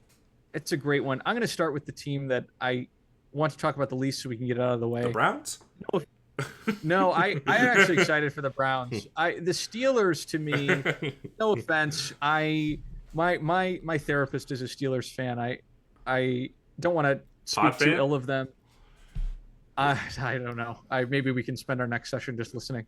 I'm sure there's a lot that he can pick out just from this audio, but I no, I think that I'm curious to see how well the complementary pieces work around Rodgers on offense. Are the tight ends firing on all cylinders? Is Metcalf a good wide receiver one for this team? Because we know Rodgers is going to be likely just 1 year with this team, and once Rodgers leaves, this is the shell that a rookie or potentially a directionless veteran, or maybe it's Kirk Cousins or something, is going to pick up. And so if you're a fan of the Steelers right now, unfortunately, you're kind of trying to put the car together and then hoping the quarterback's a good driver. And I just want to see if the pieces around the quarterback are enough that whoever they put in that driver's seat can get a consistently solid result year over year, or whether more than just the quarterback needs to be ripped up from the stats. Yeah, that's a good take. I think I I wouldn't trust Aaron Rodgers to drive my car. I don't think. Seems like someone that is Yeah, not a good I driver. I don't know. there's he'd probably be a little aggro Sure. and pretentious about it. I don't know. Yeah. That's I my question: is can Aaron Rodgers drive? That's my Steelers question this year. But my question was a bigger picture one. How much longer will the Mike Tomlin era last? Feels like Let's it's gone go. on forever. And not that that's necessarily a bad thing. There is honor in 9-7 every season, or I guess 10-7 now with the additional game. But I don't know. I don't think there's an issue per se with Mike Tomlin. I know some people have their qualms about him. Some people have their praises about him. It just feels like a franchise that needs to pick a direction that they haven't done in a while. Like, this is one of those teams that's kind of perennially on the fence, and I feel like a couple of years of being really bad wouldn't hurt, especially when they have two teams in their division that look like they're going to be good for the foreseeable future. Hmm. Yeah, it's a absolutely great point. And I've kind of been a move on from Mike Tomlin pilled thinker for a while, so I enjoy that take very much. And yeah, not to say he's a progress stopper, but if you aren't making it all the way, you should change something. I think that's how it works in any sport. So we'll see. Who do you want to go over next? Yeah, let's do the Browns. Let's go ahead and do the Browns, because this question may be the most obvious question of all the questions. Who's their quarterback? Who's it going to be? Yeah. I don't know. I can't tell. I think Kenny Pickett got injured a little bit in training camp. A minor thing, I believe, if I remember correctly. But of course, they got Shador in the 5th round, Dylan Gabriel in like the 3rd round or something like that. Hmm. This past draft, they traded for Kenny Pickett. They have 45-year-old Joe Flacco. And, oh, that's right, we guaranteed this gigantic contract to Deshaun Watson, who's been subpar when healthy and unavailable a lot. Who finishes Yeah. the year as the quarterback is, I couldn't tell you. If you asked me to gamble my life on it, I would be very sad that I had to gamble my Yeah. life on it. It is going to be, I think, an entertaining. I find it hard to root for the Browns with the whole Deshaun Watson situation, Right. but I do always have a fascination for a team that was often bracketed with the Lions as downtrodden. And I am going to use this moment to stake my claim on the quarterback I want to win this competition. I am rooting so hard for Dylan Gabriel. It's not even funny. I am so tickled, not necessarily at his expense, that he was drafted by the Browns and then the whole Shadur thing happens. And now Dylan Gabriel is just this random, forgotten, floating name that, has the potential to just be trivia 5 years from now. But what if he just became the future of an NFL franchise instead? What if he's not a footnote? What if he is fabled? I want to see that happen desperately. Not desperately, but I do want to see it happen. I just think it'd be such an entertaining outcome for all the Shadur yapping. You bring back Joe Flacco, but it's old Dylan G just waiting in the wings to prove himself. I think it would be immensely gratifying as a fan of the sport and a fan of relative obscurity for the 30th pick in the third round to take his rightful place slightly higher on the depth chart than the 6th pick in the 5th round. I guess we'll see, but I'm just really entertained. Yeah. What if the answer is someone that's not on their team currently? I mean, I like the odds of that, to be honest. I know it's not Joe Flacco for the next 10 years, so he's out. Pickett couldn't do it in Pittsburgh. I don't see him suddenly becoming a different player unless the Eagles got him into a different headspace. And then, yeah, Shadur and Dylan. If it's not legendary quarterback Dylan Gabriel, then it's no one, because Dylan's different. I'm going to stick with the individual player takes. This is for Baltimore. And on that Hall of Fame conversation. Was your Browns one also the quarterback? That was it. I wrote Dylan Gabriel, I weep for thee. That was my thing. Yeah. Gotcha. I believe me, I couldn't have given you that much on Dylan Gabriel unless I thought about it beforehand. That's fair. But I want to jump to the Ravens, and again, that Hall of Fame podcast from Bill Barnwell's show, the Bill Barnwell Show. Derrick Henry came up, and I really want to see Derrick Henry make the Hall of Fame. He'll make the Hall of Fame. I know, but I want it to be emphatic, and I want it to be definitive, and I want him to be first ballot. I think growing up in Tennessee, watching Derrick Henry up close and seeing a city and a team who really put its all into an incredibly bruising, aggressive definition of a hit stick runner. I believe Hall of Famers should be more about style than production in some cases, unless their production becomes their style in the way that it has for Mike Evans. In the same way that Calvin Johnson as a receiver was just sort of this menace, I believe Derrick Henry is a menace on the ground. I want him enshrined in Canton for it. So I want a huge season out of Derrick Henry that puts the exclamation point on his career. I know it's not necessarily going to end after this season, but Super Bowl I just want MVP. there to be no doubt. Well, that would imply the Lions were defeated, and I don't appreciate that implication. But he can be the AFC Championship MVP and then lose 734-2 if need be. But we gave up a safety in the Super Bowl. It's one of those where you have the kicker run out of the back of the end zone to drain the clock at the end of the game. Don't give him any points for free. But yeah, I'm on the Derrick Henry hype train for the Ravens. I'm sure you have a more holistic and considerate take, but I just wanted to prop up. I sure don't. DH. I also have an individual player take. So not holistic by any means, but I like your Derrick Henry take. Love Derrick Henry. Never have I watched a man so big run so fast and be so unstoppable. It's an immaculate thing. Usually you're one or the other. He's both. It's kind of crazy. So awesome. I love that. Yeah, it's so scary. Like the scariest player to tackle probably in the NFL would be Derrick Henry. It's like I gotta catch that guy and then I gotta tackle him without him shoving my head into the ground. I'll do my best. Derrick Henry's the reason I would never try to play football. Right? You just don't want to die, and there are certain players who would die, and he's one of them. So.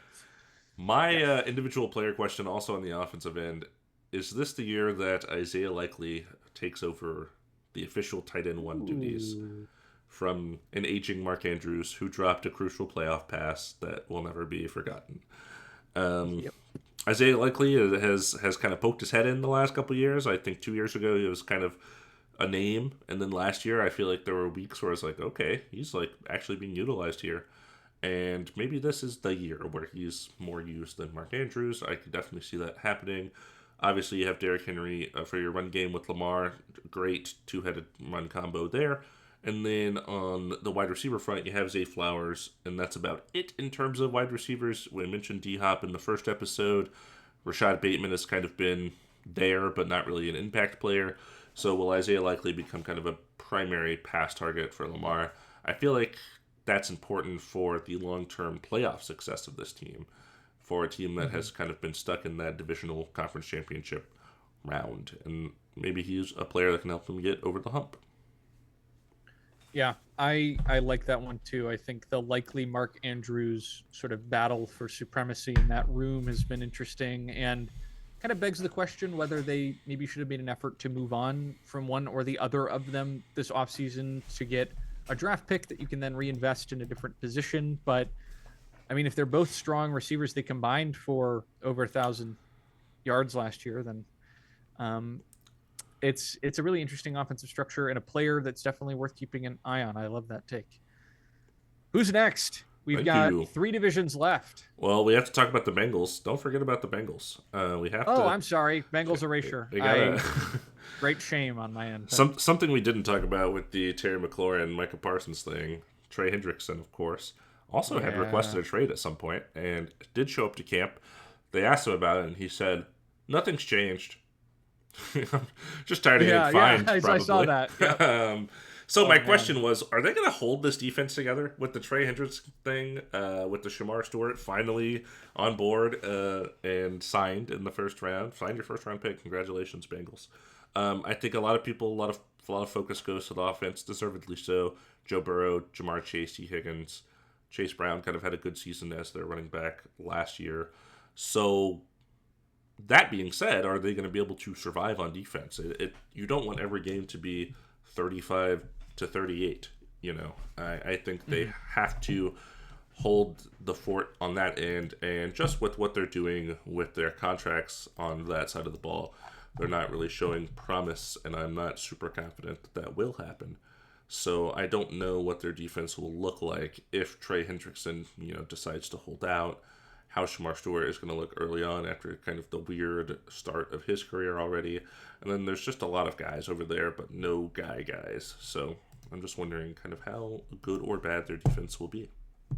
Yeah, they moved on from Lou Anarumo at DC, replaced him with Al Golden at the defensive coordinator spot, 25th ranked defense last year, and not necessarily a huge influx of talent. And I think it's important to recognize that re-signing Trey Hendrickson's great, but he was on the defense last year. So it's not like adding Trey Hendrickson makes you better intrinsically. It's just continuing to not reload, but you're bringing back the same defense if you re-sign Trey Hendrickson. Plus, the first and second year guys, Shamar Stewart, you mentioned, they also drafted Demetrius Knight, linebacker, in the second round, and then had a couple defensive tackles they drafted in the second and third last year. If those guys aren't suddenly stepping up, I don't know who's going to be around to support Trey Hendrickson when you get him back in the room. So that was my question as well, is can the talent kind of be maximized and the defense reformed so that the offense's historic output can actually be rewarded with wins? We shall see. Bengals fans, I talked about you. I hope you feel satisfied knowing that I cared for thee in this moment. After trying to erase them. After trying to erase them from history and time, now we will move on to another division. Now we'll shift over to the AFC East. Nice. The first team I want to talk about, also defense, the New York Football Jets. Nice. My question for the Jets, Aaron Glenn.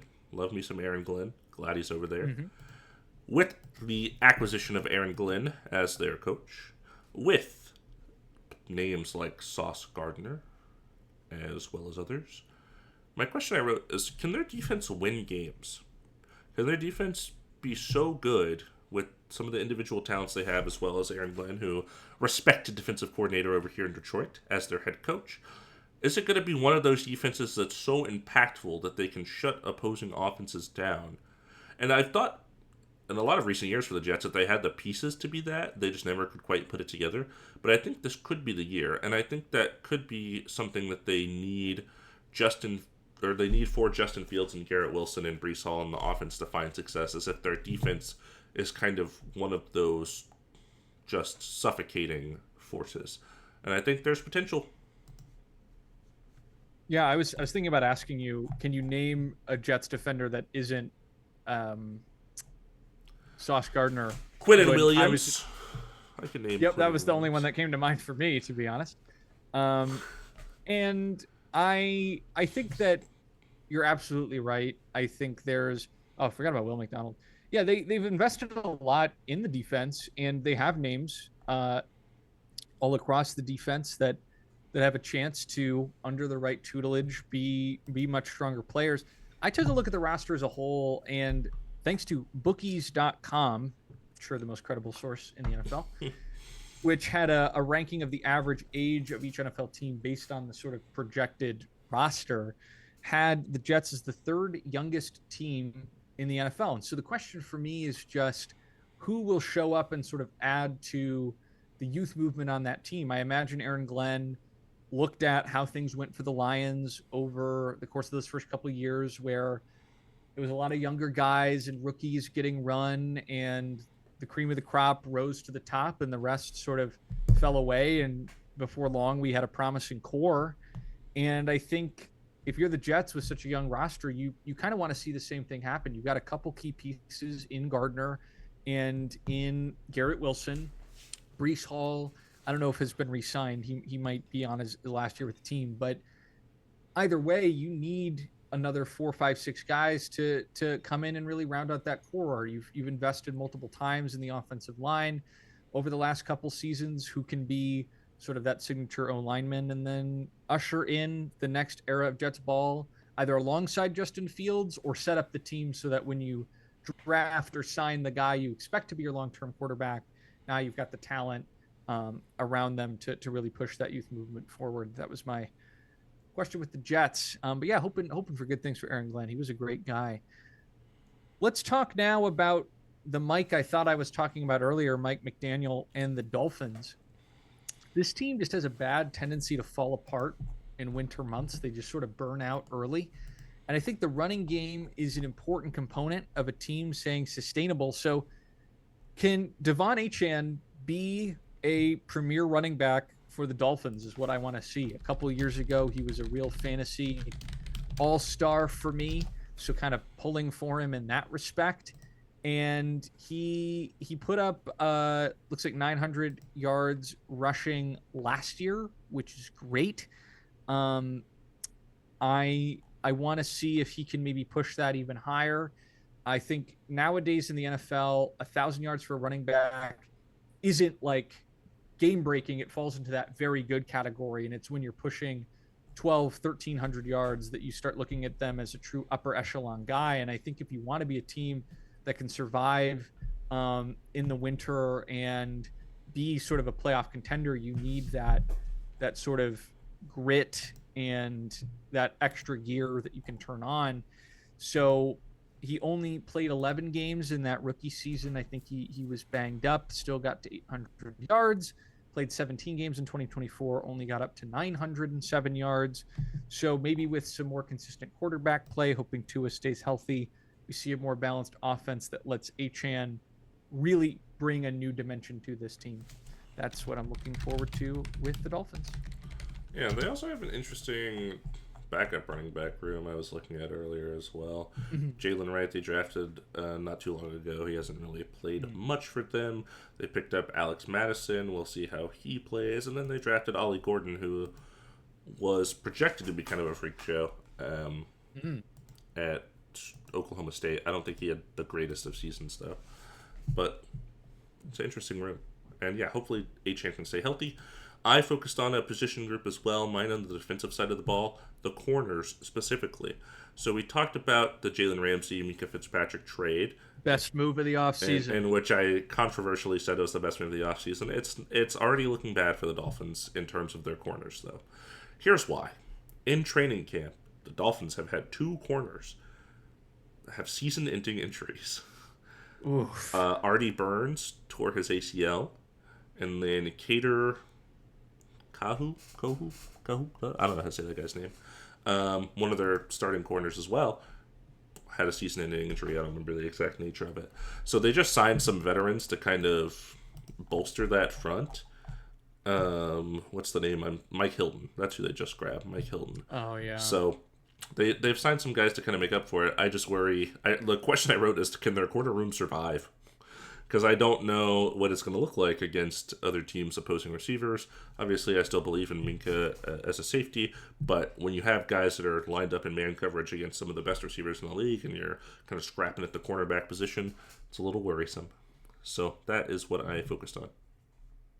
Yeah, I think that's a great point. I knew there was something we missed in the rundown last week in Dolphins injuries. It might have been the Artie Burns injury. The one saving grace for the Dolphins might be that besides Garrett Wilson and potentially Stephon Diggs, it isn't the most wide receiver dense division. But even so, if your aspirations of the playoffs, you need to have at least one shutdown corner. I think so. That's a great take, and well made. And it leads me right into my next take about the Bills. Who is going to be their top receiver? Because I don't know. Yep. I feel like last year it was kind of Khalil Shakir for most of the year, but it is tough to follow that. I feel like Keon Coleman has had high prospects since being drafted, but hasn't quite panned out. Of course, Dalton Kincaid has had a really good rookie year. Last year he was kind of just okay. Dawson Knox is still back there as well. If I'm not mistaken, they have like Curtis Samuel too. They got like some weird receivers over there in that team. So I don't know who's going to be the guy, or maybe they don't need a guy and they just have a bunch of people that can catch passes. They did sign Josh Palmer too, but I think he already showed in the Chargers that he is not going to be a guy. So I'm not sure what their receiving room looks like, who kind of stands out, or if it's to be kind of like the last couple of years where it's just an array of players rather than one guy since Stephon Diggs left. Yeah, they went for that swap for Amari Cooper that I had fantasy hopes for, which went wholly unrewarded. Yeah, they got Elijah Moore as well. I mean, I kind of have a similar thought. It's just not really position specific, which they have a consistently very good team, but something I've heard talked about and kind of agree with is that they don't have a lot of those young guys that are suddenly stepping forward and becoming signature players for the team. So could one of their rookies take that leap in the same way that the Eagles had really meaningful contributions from their rookies last year? Could they get something like that from their rookies this year, or do we see that jump from Keon Coleman? Because if I'm going back to Philadelphia, who won the Super Bowl, obviously they had Quinion Mitchell at corner, and then Cooper DeJean, also sort of like that corner safety hybrid, really stepping forward for them, and that I think really helped solidify their defense. The Bills being so close for so many years, I think just need a draft like that that pushes them over the top. So if not just about the receiver room, but in general, can someone become go from a solid player to a very good to elite player and give them that sort of last piece for a more definitive championship run? Remains to be seen. This is the other team that I'm like, just like the Chargers, I want them to break that sort of hex. For sure. Yeah, it's been pretty heartbreaking watching as, again, another team that was in the doldrums for so long, and then you want it for them for sure. For the Patriots, my question is, does paying guys still work? You're giving free agents tons of money, and they still have so much room in their cap, which is surprising. But they handed out big contract after big contract after big contract this offseason. They were about $100 million over the amount spent by the Vikings, and really most of these were outside contracts. I'm having a little bit of technical difficulty getting it pulled up, but I do know that Milton Williams is a big one that you Milton Williams was a huge contract. Yeah, he got, I want to say 4-1. Oh, here it is. Yeah, he got 4 years, 104 million, so over 25 million, 26 million a year. For him, Stephon Diggs getting 3 years, 63 million. I don't see him getting to the end of that contract, but Carlton Davis from the Lions, 3 years, 54 million. Harold Landry from the Titans, linebacker, 3 years, 43 million. Robert Spillane from the Raiders, 3 years, 33 million. All of those players from outside the team receiving 10 or more $1 million per year. That is just a ton of money. And even then, multiple offensive line signings to help support Drake May. Below that, and I think the problem we see is that teams that take this approach of just spending all the money they've earned to try to build the team quickly through free agency often end up making not so great moves, right? Even if some of these pan out at value, there's going to be a number of these moves that are below value. And so I think it's just going to be interesting to see going forward whether being a big free agent spender will ever turn a team around, and whether it's the right move for the Patriots in this case with all the money they had lying around for their team.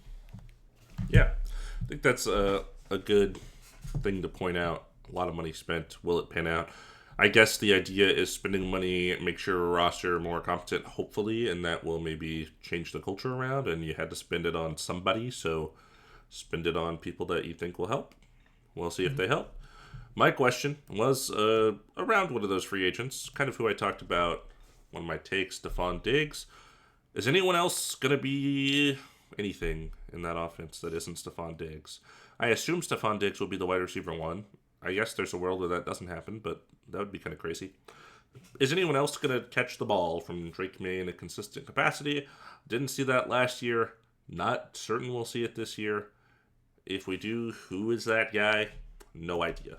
Absolutely no clue who that would be. I feel like they have so many young guys that are almost there. I feel like I saw flashes from Kendrick Bourne. I saw flashes from Jalen Polk. I saw flashes from Pop Douglas, and none of them have really panned out to be a guy. So maybe this is the year. Not super confident though. I absolutely agree that they need more production out of their receiving core. My attention was caught because I've been using Pro Football Reference for a lot of my information, and there's a tab under players that says active greats, and it just lists last names for pages for players under active greats. And the greats listed right now are Travis Kelce, Myles Garrett, Josh Allen, Aaron Rodgers, Patrick Mahomes, and then the next name is Stephon Diggs. And I was like, really? We're talking about Stephon Diggs as an active great? It's an interesting evaluation of his play. One.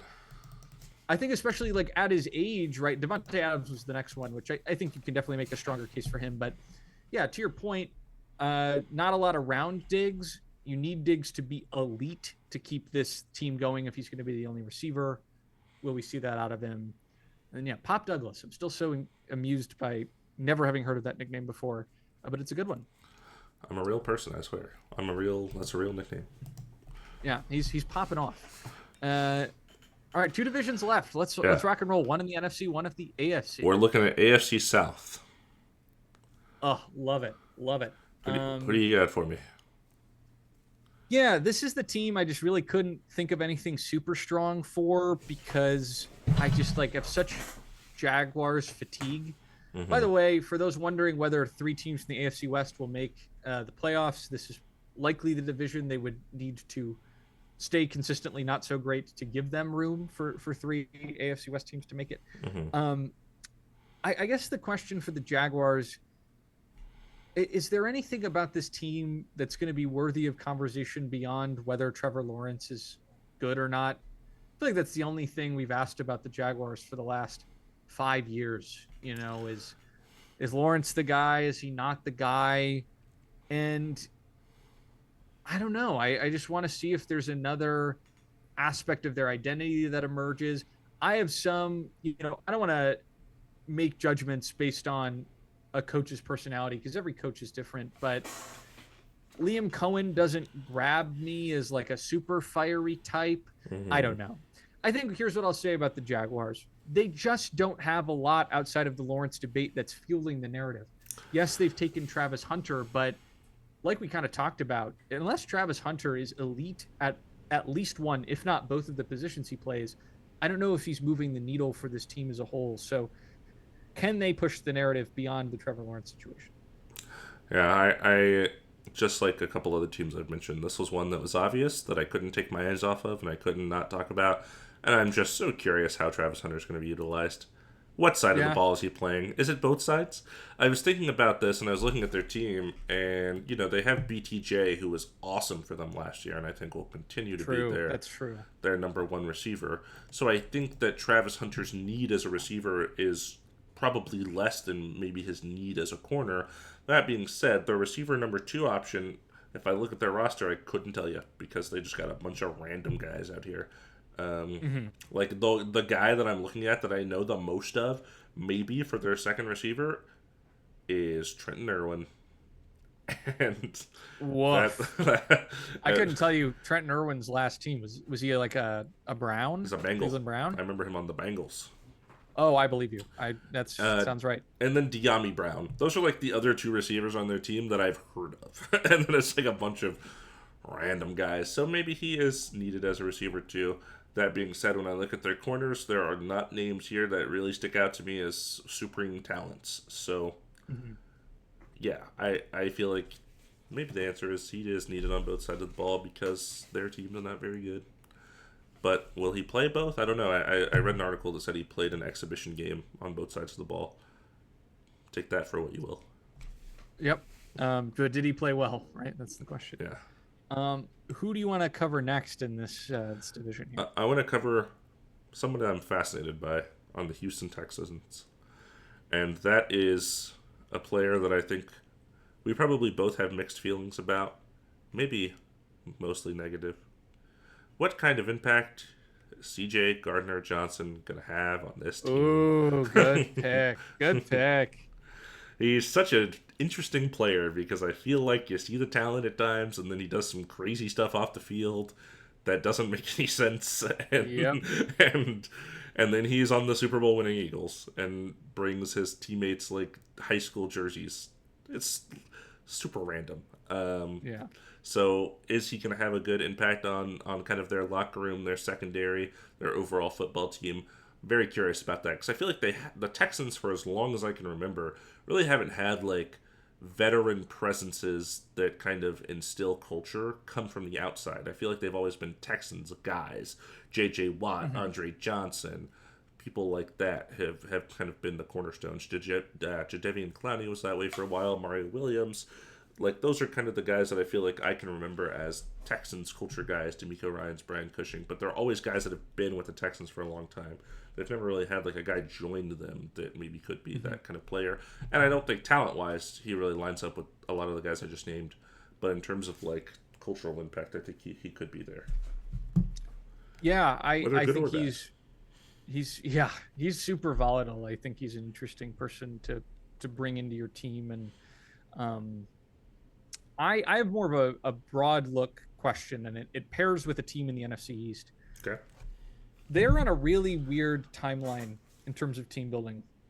They had a rookie who came out of the box really, really good in C.J. Stroud, like head and shoulders above expectations, already considered a top 5 quarterback, top 10 quarterback, sort of in the same way that Mahomes in his second year came out and was, electric, not quite at Mahomes' level, but then MVP. The second, 10-7 in year one for the Texans with Stroud, but then 10-7 again.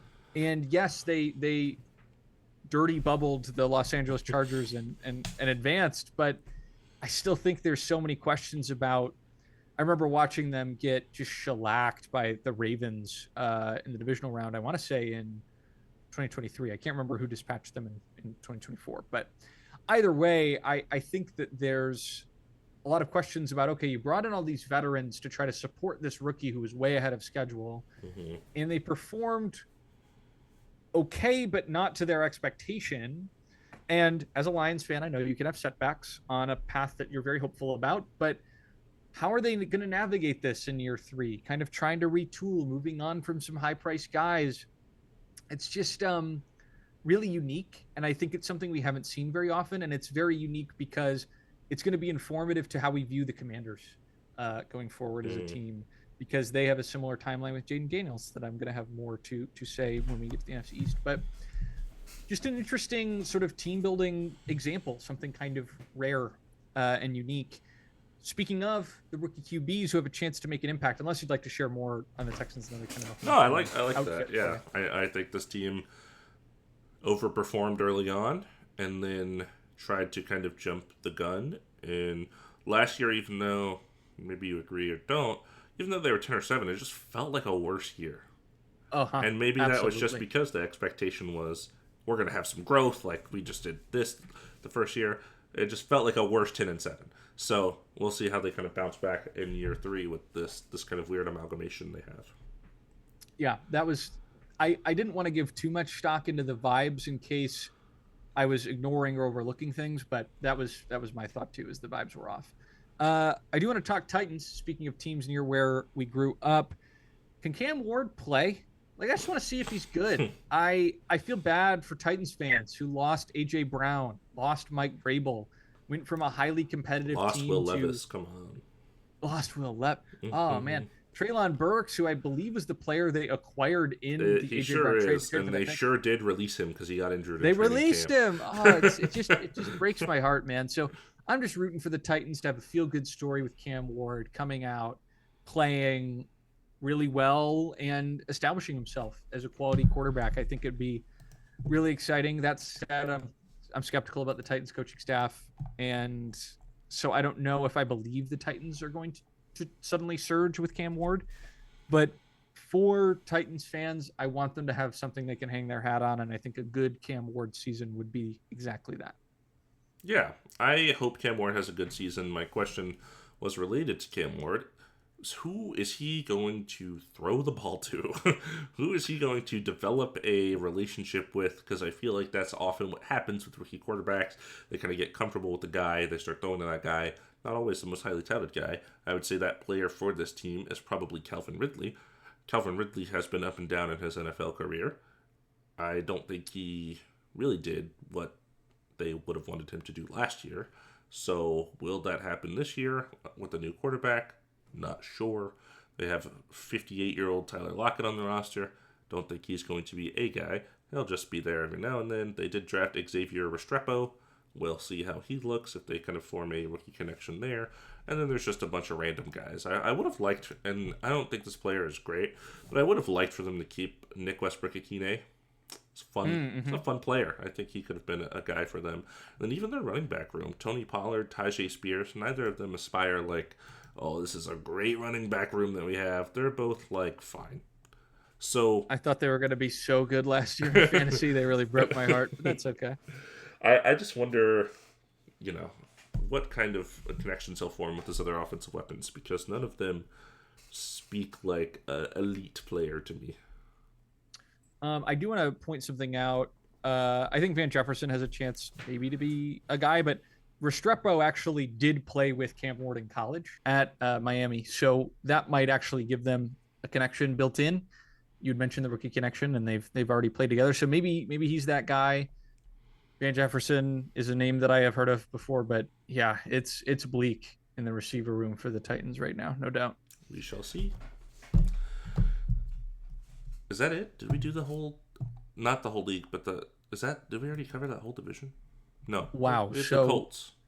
Yeah. First I try to erase the Bengals, now you try to erase the Colts. We're going to have people coming for us. This is one of those just, forgettable divisions. What can I say? Yeah, comment that we should be ashamed of ourselves, and then share with your friends so they can shame us as well. There you go. All press is good press. Let's talk about the Colts. I wrote, what is this team's offensive scheme going to look like? Because I think they don't have a ton of confidence in Anthony Richardson, as showcased last year. They did sign Daniel Jones, as we mentioned in our first episode. So what is it going to look like with that? Is it going to be Jonathan Taylor heavy on the run? Are they going to try to give their quarterback some more leniency? I think it would be kind of interesting. Obviously, the talent's not there, but something similar to what Baltimore does, where Lamar is on the run often, but they also have a really good running back, and Lamar also throws the ball, kind of leaves a lot of teams guessing. And I don't think that they can just supplement what the Ravens do, because I don't think they have the talent that the Ravens do. But I think they can find a similar use for their offense where they can utilize the strengths of the players that they have in a way that makes sense. Yeah, I think that's a great schematic way to think about it. How can they put the best possible ski? Or maybe they could try to use Daniel Jones similarly as well. My real thing for them was just, are they going to be consistent about the plan? It really felt last year like, yes, Richardson, no Richardson, Flacco's in, Flacco's out, and Richardson had a better record than I realized last year. The team was 8-9. I believe he was involved in. I believe he was 6-5 as their quarterback. Excuse me. I think that's pretty good, all things considered, for our perception of Richardson. Right? How much of those successes are him being sort of removed from the game plan, something like that? I don't know, but I just feel like they need to pick and stick to give their fans faith, to give the team a clear sense of direction, and hopefully, yeah, they have a scheme that's maybe versatile enough where they can move in and out Anthony Richardson and Daniel Jones as needed without it feeling like they're just throwing their hands up in the air and trying anything that might work. But I think that the Colts, even if their record is 8-9 again, are a team that is due for some change at the top if we don't see a step forward from one of the quarterbacks, if not both. Or I guess it just needs to be one of them, but either one, they need something. Make a choice and stick with it. Big time. Right. Spin the wheel. Who's going to be last? Spin the wheel. It looks like, okay. It's the NFC East. Whoa. Why don't we just pick up from what we were talking about earlier with Micah Parsons? First of all, my thing that I wrote was about Micah Parsons, but it also just said, can Jerry Jones just stop? Can we stop? And it's actually funny. While we were podcasting, they reported on this story again. Jerry Jones came out, had a press conference, and he said, I haven't talked to Micah Parsons. This is just all part of negotiating. It's just a sigh. Just a sigh. I genuinely think that even if this is a negotiating tactic from Micah Parsons, you don't want to delegitimize what your players are saying in public. You can think that, and then you can come out and say, we're really sad that he thinks this way. We don't want him to be in this mindset, and then try to make a move to make him happy. But they're not doing that. So, yeah, what you have for them? For me, I asked, what is a sustainable path forward for an expensive team? They already have, for their 2025 roster in terms of cap burden, they have $75 million tied up in Micah and Dak alone, which is 26% of the cap. If you add CD and right tackle Terrence Steele, that's going up to about 39% ish. It's 26, or I guess, sorry, 30, 37, 38%. And so that's a lot to tie up in your top five. Moving to 2026, looking at your top two, Dak's current cap hit for 2026 is $74 million, and I imagine that will be adjusted. CeeDee Lamb's $38 million, and then guard Tyler Smith and Osa Odigizua combining for $42 million. That's another 12% of the cap. So without Micah even under contract, you currently have your top five players accounting for, let's say that 45% of the cap right now. Not only are you definitely going to have to restructure, but if you're making room for Micah, the cap obligation for your top players is just going to get more and more difficult to sustain, because Jerry Jones waiting to make these deals means they're more expensive. I wouldn't be surprised if we saw Micah sign for something we just saw from TJ Watt, just because he's squeezing Jerry and Jerry thinks he has to do it. Mm-hmm. So really pessimistic in that respect about the direction of their team, kind of for that reason, for their cap future, and also because Jerry's the kind of person who leads this way. So we'll see. Give me our next team. Yes, shall do. I want to jump over to the Philadelphia Eagles here, and talk about the fact that they've lost a number of defensive players. We already mentioned Milton Williams, but Josh Sweat, another significant loss on the defensive line. But of course, they just managed to restock. They have defensive end Jalix Hunt, who was, I want to say, a third or fourth rounder in last year's draft. And then in this draft, they add at the top not only Jahad Campbell at the end of the first, who's a player I was rooting for the Lions, though of course now Tyleik Williams is my hero. And then they also add a safety in the second round, Andrew Mukaba, I think, and then Ty Robinson, the defensive tackle, in the fourth. So we saw them surge with Quinyon Mitchell and Cooper DeJean in their defensive backfield last year, pushing them toward a Super Bowl. Can these young guys fill the holes left in their defensive roster? And they've lost Darius Slay as well. Push them again back into title contention with another strong rookie year? Or can some of their second and third year guys who are continuing to develop become leaders of the team and replace them through organic growth? Either way, that's my big question for the Eagles this year. What's yours? Mine was, how will their defense adjust to their losses? Wow. Nice. Same question. Yeah. Same players that you mentioned. Slay, Miles Sweat, I think was really... Josh Sweat. Just combined two players there. Really important. Yeah. And Brandon Graham, I think, retired, right? So, just a lot of guys that have dispersed from a Super Bowl winning team and a very good defense last year. I think what you mentioned in terms of their rookie acquisitions and their younger talents developing will be really important, because it's something that they've been able to do in the past. Will they do it again this season? That remains to be seen. Yeah, that's it's going to be an interesting year of change for their defense, and we'll see if they can stay competitive. Speaking of defense, I wanted to focus for the New York Giants specifically on their defensive line. I wrote, how scary can this defensive line be? Because they have Dexter Lawrence, one of the probably best defensive tackles in the league, I would argue. They have Abdul Carter that they just drafted, of course, very highly touted prospect out of Penn State. Brian Burns, I think, is kind of an underrated linebacker over there as well. And I feel like, Kayvon Thibodeau, that guy's awesome. So they have just a lot of really good players in both pass rush and kind of defensive stoppers. So I feel like the secondary still leaves some to be desired, but maybe this defensive line can kind of give this team an identity, which I feel like they have struggled to find a lot in recent years. Yeah, that actually feeds right into what I was asking about the Giants. I had alluded to this earlier. Is the team around the quarterback good enough to evaluate the quarterback? I know we have Russell Wilson and we have Jameis Winston, but I find it hard to believe Jackson Dart won't see the field this year.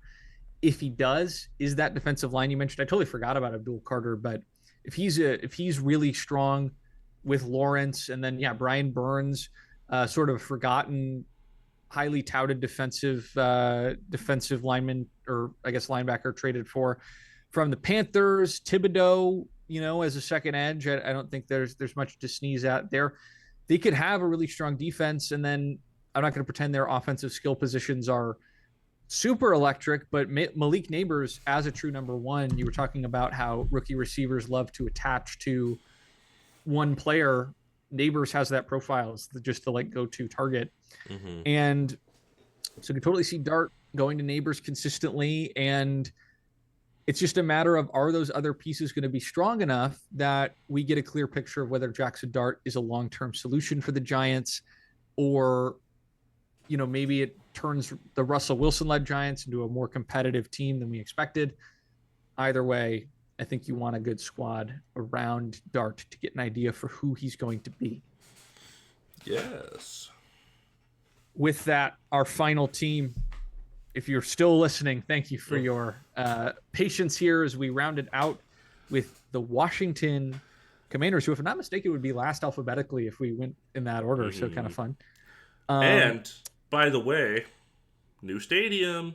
They're going New to. stadium potentially. That I did want to add. Both the Commanders and the Bengals working towards stadium deals. They're going to RFK, right? They're going RFK Stadium. back to Yeah. their roots. Our most popular TikTok in terms of engagement that isn't just views or likes was the one I just posted recently about the Trump tweet about the Commanders Stadium. There's like Yeah. 27 comments on it, and 80% of them are like, "No one's offended by this." So there's that. That's. I've actually heard that in addition to the stadium deal, they're going to build a smaller stadium for unvaccinated fans, the RFK Junior Stadium. There you go. And uh, anyway, in that ranking of oldest and youngest teams, where do you think the Commanders fall? They got to be First being the youngest, They got to be pretty young. I'll say like 6th. 32nd. They are the oldest the team in the oldest NFL team? on average. Wow. Per what I was looking at, I could That's double crazy. check, but They don't feel yeah, it's really unexpected, right? But if you think about the fact they traded for like Laramie Tunsil and I can't remember which like Legion of Boom era. Is it Bobby Wagner who's like still on the team? They do have Bobby Wagner. He is ancient. They got Zach B-dubs Ertz on is there, ancient right? too. Yeah, Washington Commanders, their average age apparently 27 and a half years old. Pittsburgh Steelers are younger than 27 at the next oldest average. I don't know per the ball. projected roster, right? We'll see if this holds going into the season. And like, granted, the youngest team, most of the teams average around 26, so it's not like they're super duper deviant, but it's still surprising to see the average team, about 26. So it's still really interesting to see if the median is 26 and they're 27 and a half, but they're also on this Texans path where they're trying to load up around a quarterback who is better than they thought. And I'm really curious to see, is Jaden Daniels different and won't regress in year 2? Will we see a similar trajectory to the Texans? Is this how teams should be building around surprise rookie performers, or should they maybe take more of a Broncos route where maybe Bo Nix wasn't the same level of player, but they made more of those kind of mid-level signings and re-signed their good guys?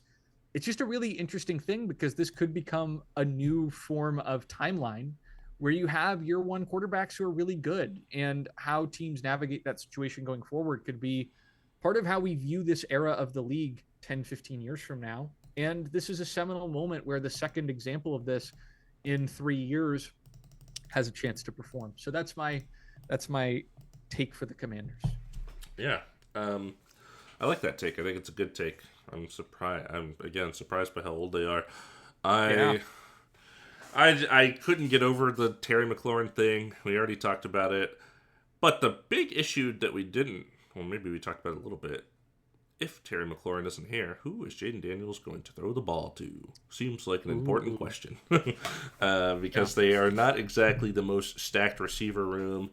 Let me hit you with some names here. Aside from Terry McLaurin, you're familiar with washed Debo Samuel. Yep. I say washed, but it's just fun. It's all fun, Debo. We're still fans. KJ Osborne, who was I don't love Debo Samuel for his role in the Lions NFC Championship game, but fair. Sure. KJ Osborne was like the 3rd best receiver on the Vikings for 5 years, and that was about all he did. We got Michael Gallup, couldn't stay super healthy for the Cowboys. So what year of his career do you think Michael Gallup is in? 8th. Yeah, 7th, and I feel like he has barely played. So that's did he retire and then unretire? I feel like he might have gone to the Raiders, retired, and then come back or something. But that I cannot confirm nor deny. Sorry, you go ahead. I'm going to see if I can sleuth out Michael Gallup. They have Noah Brown, who is ancient. Okay. Undrafted rookie Jacoby Jones. It's looking pretty thin over there. Luke McCaffrey, I guess. Oh yeah. So yeah, if you don't have Terry McLaurin, what does that mean for Jaden Daniels? And have you considered how that could impact the development of your quarterback if you take away his best receiving option? Yeah, Gallup did retire and then unretire. I think his last season of production per Google was 2023, so that doesn't inspire a ton of confidence. Right. And yeah, I mean, if this team trades away Terry McLaurin, I think we need to reevaluate what the expectation is for their receiving room. I can't name, is Logan Thomas their top tight end, Their former top tight Lions end legend Logan Thomas? is ancient Zach Ertz, I think. Oh, that's right. That's right. So, yeah, there's your 27.5. Yeah, I think that's a great thing to point out as we try to prognosticate where the Commanders will be this coming year, and that is our 32nd and final team in this exercise. Got to make sure I have All right. scores. 2+ hours later. 2+ hours later. A lot to talk about if you've made it to the end of the video and the audio, depending on how you're experiencing this. Thank you so much for sticking with us. Hopefully for each team, you've got something to ask yourself about as the season goes on, something to check in on. We know we'll be looking, and maybe at the end of the year, we can go back and briefly see how these things panned out. 2 more hours. Did these things 2 more hours, two more hours. But hey, you might have a long commute, so keep us in mind. Listen to us over 6 separate sessions of 20-minute drives. Who knows? I had a lot of fun doing it, and I think it was interesting to see where we aligned in ways I wasn't expecting us to, and then had some different points of emphasis that expanded my vision of these teams for the coming year for sure. Wow, such eloquently put. I want to give it that beautiful little bottling so that I can take my free throw and release the audience into a beautiful world of fun and rewatching shorts from the pod. Or did I say free throw? Did I really say that? Hey, they both count for 3 points, right? No? Okay. No. Field goal. How about that? Both a basketball and football concept. There you go. I'm going to come home from Ford Field here. Bit of a drive. There we go. Like, and comment, subscribe, share. You must. Please. Yeah. And when you're going to bed, just loop us while you're asleep. We'd appreciate the engagement. It's a big strategy. Yeah, if you sleep, comment. Please feel free to do that as well. Sort of a variant on sleepwalking. That would be huge. But I'm not sleepwalking today as I line up for this epic field goal here. I gotta set the post. Yeah. I'm struggling a little slippery terrain to even get the ball set here. here. Yeah, last time I didn't even see it, so you gotta do better than that. Yeah. I'm putting it on the mat. If I put it on the table, I won't even get a chance. Here we go. I'm lining up to kick. Yeah. Right. Kick is up. Oh, and for the first time in podcast history, I think it's good.